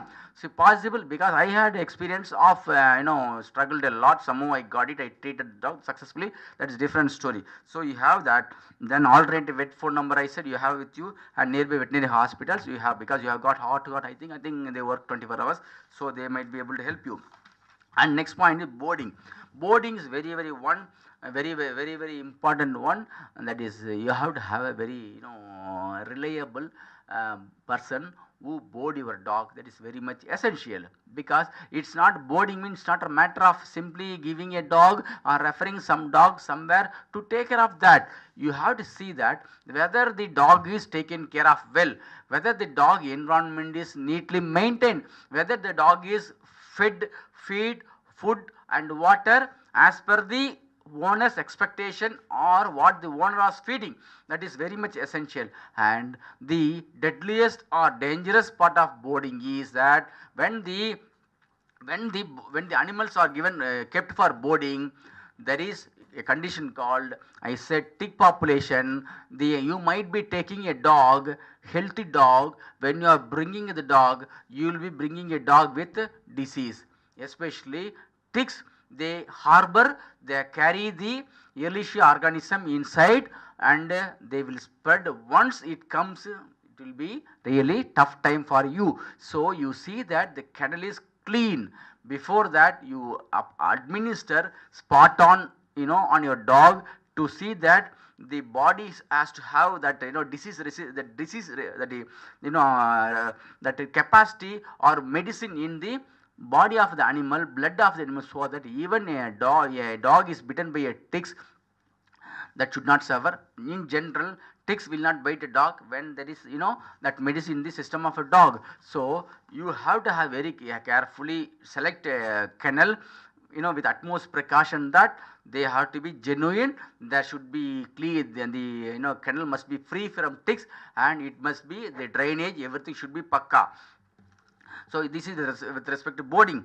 Then outside exposure, I said, when you are walking a dog, you have to have a dog well trained. That he has said, but because of time fact, I do not want to go much into that, because he has sufficiently covered. There are many things that we can cover with respect to practical aspect. I don't know, is it required, sir, or can I skip that? Pardon? Okay, then solar radiation, because I have seen the dog, that is sometimes what the people do, they on the terrace they leave the dog, they just they go. The animal might be on the terrace, might have tied, but when the dog is openly left on the terrace, when the other side is blocked, there are every possibility, especially you just imagine about this hot summer, the dog dorsal area gets burnt. It is called sunburn. So you have to be very careful. And winter also, winter frost, in general they do not affect dog much. And mouth guard, when you are taking a dog for walking, you have to have mouth guard, not to sniff dirty material, not to take a dog's tools, or not to snare at somebody, not to bite at somebody. That is the thing. Then vaccinated and the protected dog has to be taken out. Then there are so many things to talk about. The common health issues similar to as dogs or pet animal do suffer from diabetes, they do suffer from blood pressure, do suffer from heart ailments, do suffer from liver problem, do suffer from kidney issues. So it is not that dog they do have liver, they do have kidney, they do have heart, they do have pancreas, they do have all urinary bladder, they who male reproductive organ, female like human, they suffer with all the ailments. So we have to have consideration that they do have all the organ like human. They are likely to suffer with all the ailment, most of the ailments as we suffer. So in that we have to have in our mind. Then general tips, general healthcare tips that are supposed to be said. Then otitis externa, a condition called in dog, you can see the dog tilting the head of a dog, tilting the head of a dog, shaking the head of a dog, because there is infection in the ear. See, you have to be very alert. The dog is shaking the head, dog is tilting the head, keeping the head one side. You should be alert. Something is wrong in that. A normal body, when the dog walks, how it has to walk. When the dog keeps the head, how it has to be kept.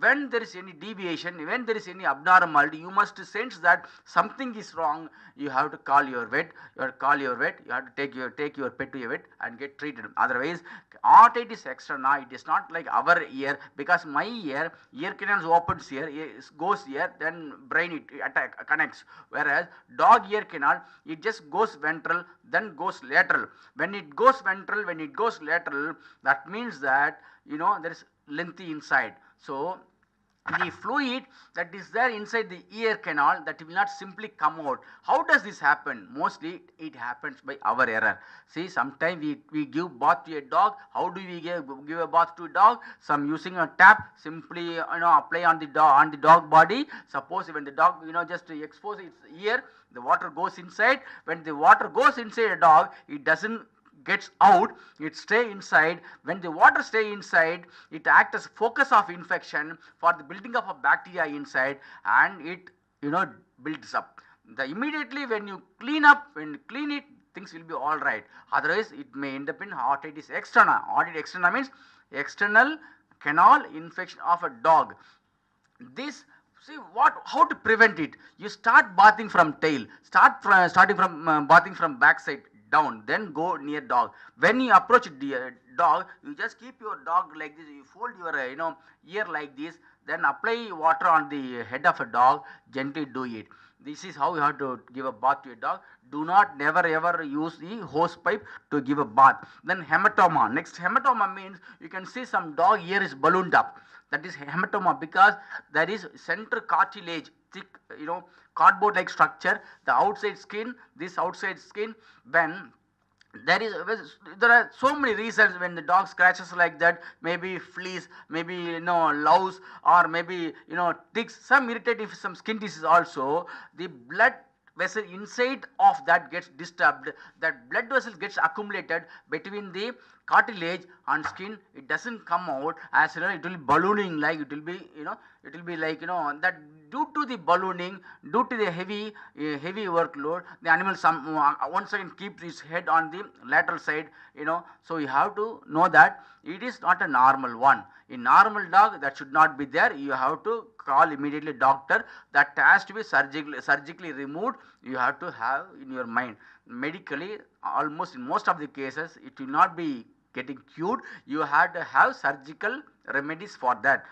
Next is ribbon type stool. How a stool should be, how a fecal metal should be.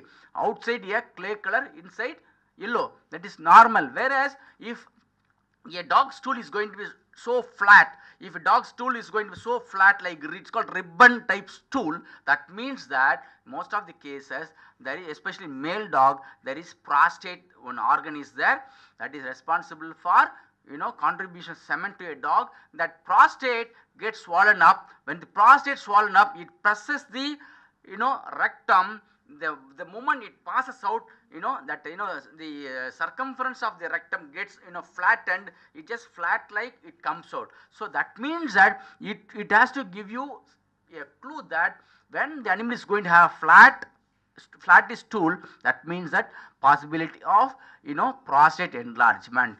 If the animal is around 6 years or a middle-aged animal with intact testicle, the chances are very bright. You have to consult doctor. There you have to remove the testicle. Then only hormone level come down. There are some cases, severe cases, prostate has to be removed. That surgeon will decide.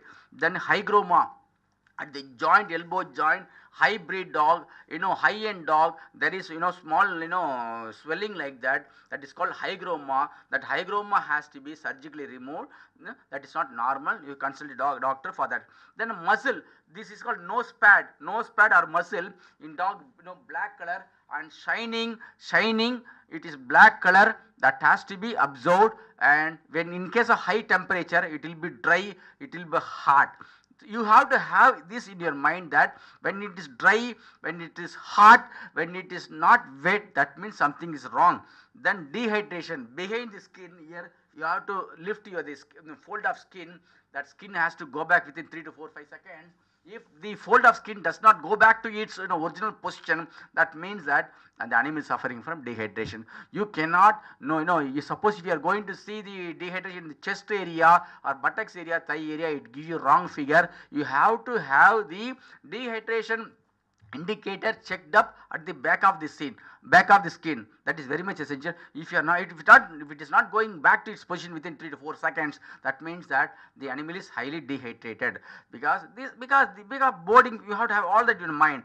Then toe, you have to have toe daily checked up, because toe will be harboring so much of the worm called ankylostomias migration, or fungal problem, or sometimes demodex on mite issues, or sometimes there will be interdigital some cyst. All that you have to examine toe also. Then anal area, there is two anal sacs that opens into the anal canal, that gives lubricant. That lubricant pushes the stool, like we take banana in night, it just pushes, it has to come out. When it is not going to perform better, some dry stool will be there. Sometime that anal fluid, the oily solution absorbed into the system, and they cause sometimes irritation, body smell, hair fall, sometime burst, and once again I said, then anal gland adenoma, anal gland infection, anal gland abscess, so many things.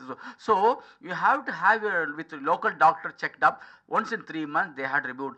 This does not happen with the normal our native dog, because they do regular exercise, they walk, all that. So naturally it gets removed. Whereas this happens in our exotic breed, like our urban woman getting cesarean always, whereas village woman is still giving normal delivery, because they work like that. We are not able to work lower. Then ear canal I said, neck area for dehydration, urination.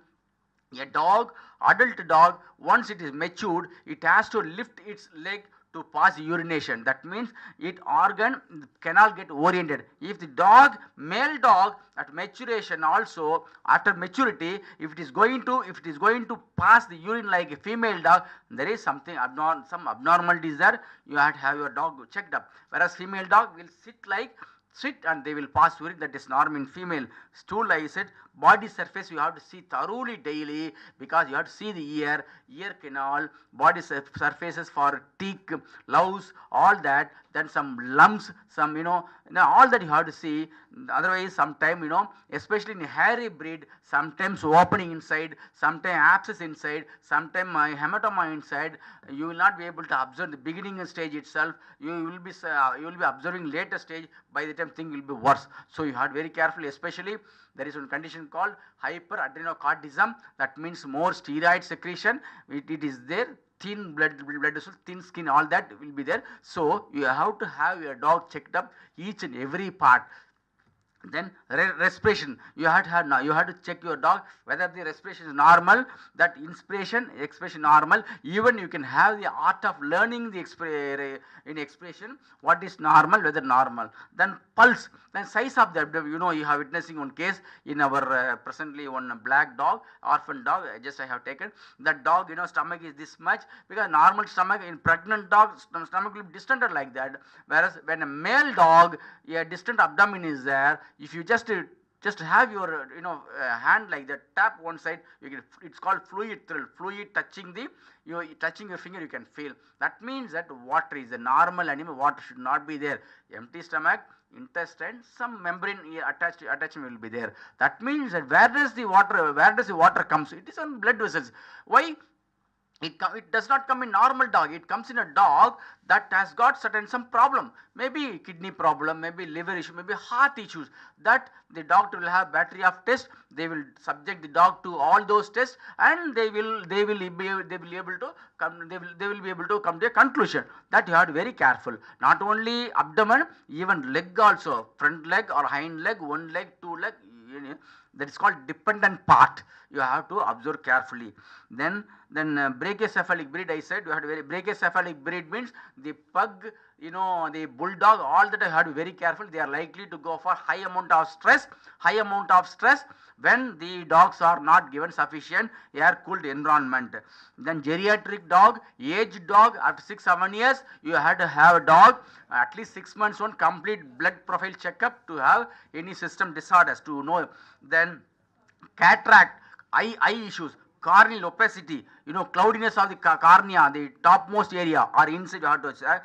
Then ultrasound, X-rays, this is very much essential. The ultrasound and X-ray very much essential, especially with the pregnant dog. They are very much essential. Only then you will be able to diagnose. You will be able to say that the dog is going to deliver on particular day. That day you have to have your programmed be at home, so that any uneventuality, or if there is going to be dystocia, difficulty in birth, if the fetus is not going to it's not going to come out, you have to have your presence must be there, so that sufficient required attention has to be given. Otherwise you may be in your native place, animal may be suffering here, animal might not whelp your fetus properly, and the animal may die, it may stuck up, the animal may die. So you have to be very careful. This is with respect to this thing. Then bathing you have to do it in puppy, first bathing 3 months once, and 10 to 15 then 10 days once. You have to have any shampoo what you use, you have to have a kind of moisturized shampoo. That shampoo has to, you have to have complete lathering of that. You have to have 10-20 minutes, then rinse it off. Then bathing, I said already how to start, how to do it. Then nail cutting has to be done regularly, otherwise, especially in the the front left nail, it may just coil inside, it may go inside, it results in swelling that area, infection in that area. Sometimes maggot also might sit in that. So you have to have nail trimmed. This is not happening in a dog that is regularly going for walking. This happens in a dog when a dog is not going for a walk regularly. Then hair trimming is very much essential. The hair trimming has to be done at least once in twice in a year, especially before summer, because if there is going to be more hair on the body, there are system like heat dissipation mechanism like convection, conduction, radiation, and that is very much lacking in case of animal, because our human body, sweat glands are not spread all over bodies. Sweat glands are not spread all over the body. The sweat glands are spread in case of dog in a paw region and in the nose region.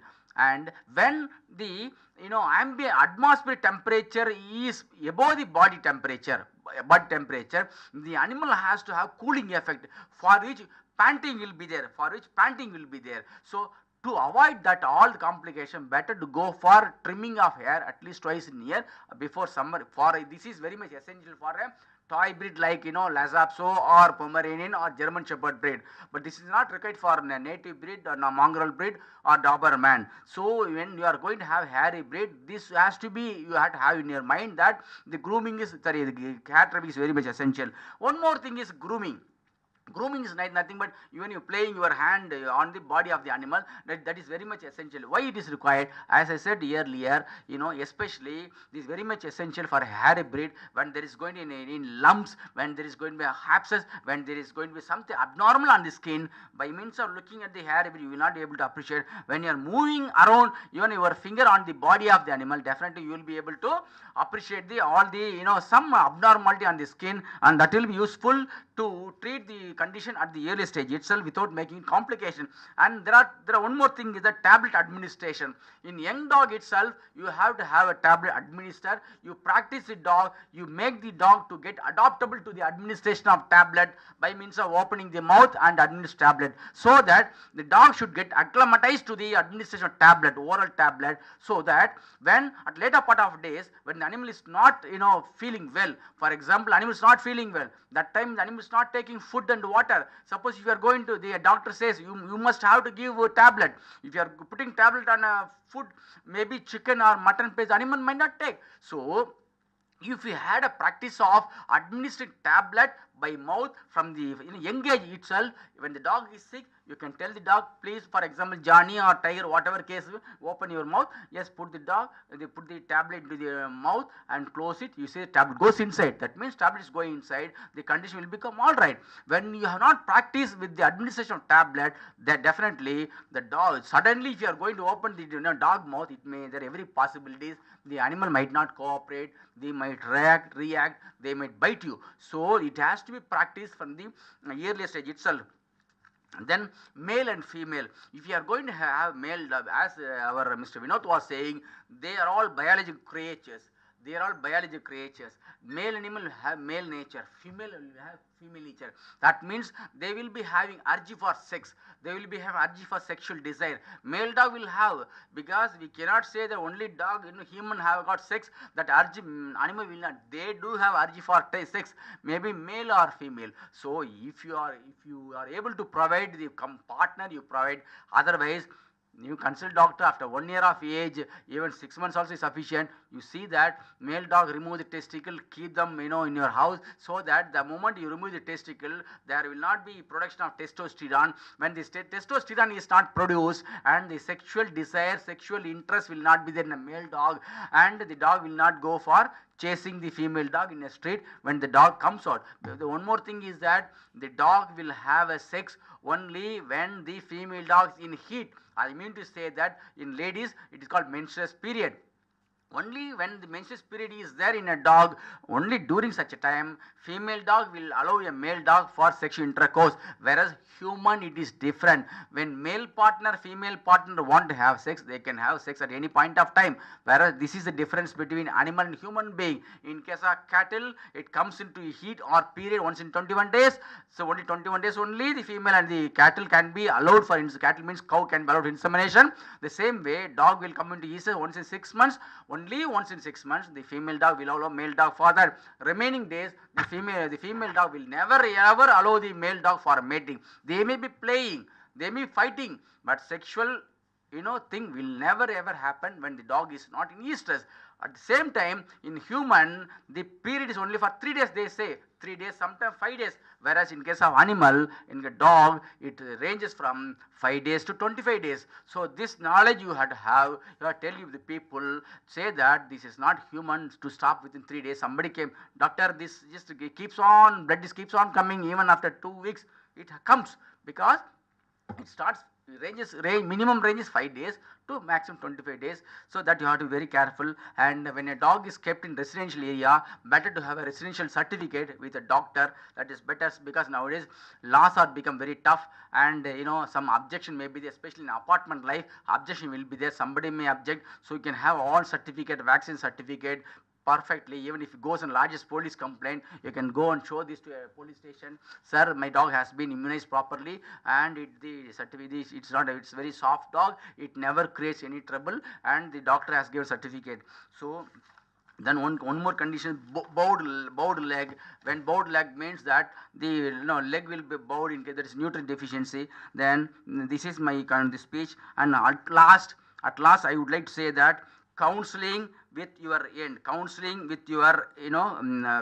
is very much essential, that you have to have with your family or friends or relative before advising a dog, what kind of dog, all that I have explained to you earlier. And decide well before talking a dog. After talking dog, due to various reasons what I have said, kindly never ever do not allow them to go for, do not orphan them, do not leave them on street. And because this is not a burden to the municipal corporation people or government, also burden for the people who are taking animal care activity, because animal care activity activists, they also must have money to run the organization, and without money nothing works out. And some organization they get plenty of donation, some organization they might not get plenty of donation, and they will have financial crunch, and then see to to feed a dog or a medical doctor expenses for each and everything money is required. So see, by means of wrong choice, without family consent, without deciding properly, simply do not purchase dog simply by means of getting driven by the seeing somebody's dog, some advertisement, as I said earlier. And we have to be socially responsible, because dog do have right to live in this world, because though they are what we say that not having sixth sense, this and that, they have all, even they are good, better than our life partner. They come first before receiving us, to give a wagging their tail when our car bike turns on our street. They come first. Even our missus also, missus or mother father comes, our life partner, they will not come, they will say that I am tired, I will not come, I am tired, I cannot come. But animal is not like that. See what, we are not going to give them jewel, we are not going to give them gold, we are not going to give them good saree, we are not going to give good ornaments, we are not going to give a biryani, chicken 65, we are nothing we give, but the mere love and affection. For one food, they show their love and affection throughout their life. So in this, I request all the people support animal care activists, especially Animal Almighty Adoption Center, and I thank Almighty Adoption Center for having given me such an opportunity to deliver a speech before you, of course.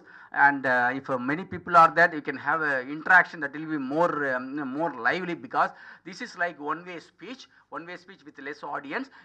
More people. Suppose if there is so many people are there, see, even suppose if 100 people are, 200 people are there, they will be have different mindset, and they will be asking so many questions. More interaction would have taken place, since due to various reasons. That is different issue. So.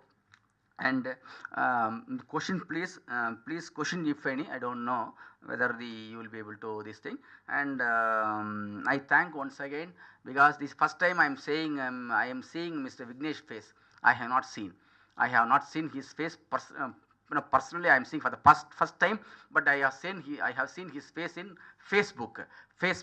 But personally, this is the first time I am talking to him, and to Mr. Mahadevan. No, sir, you are. So Mr. Mahadevan, and I thank our Heart to Heart Hospital for providing this wonderful opportunity. Thank you, sir, from my side.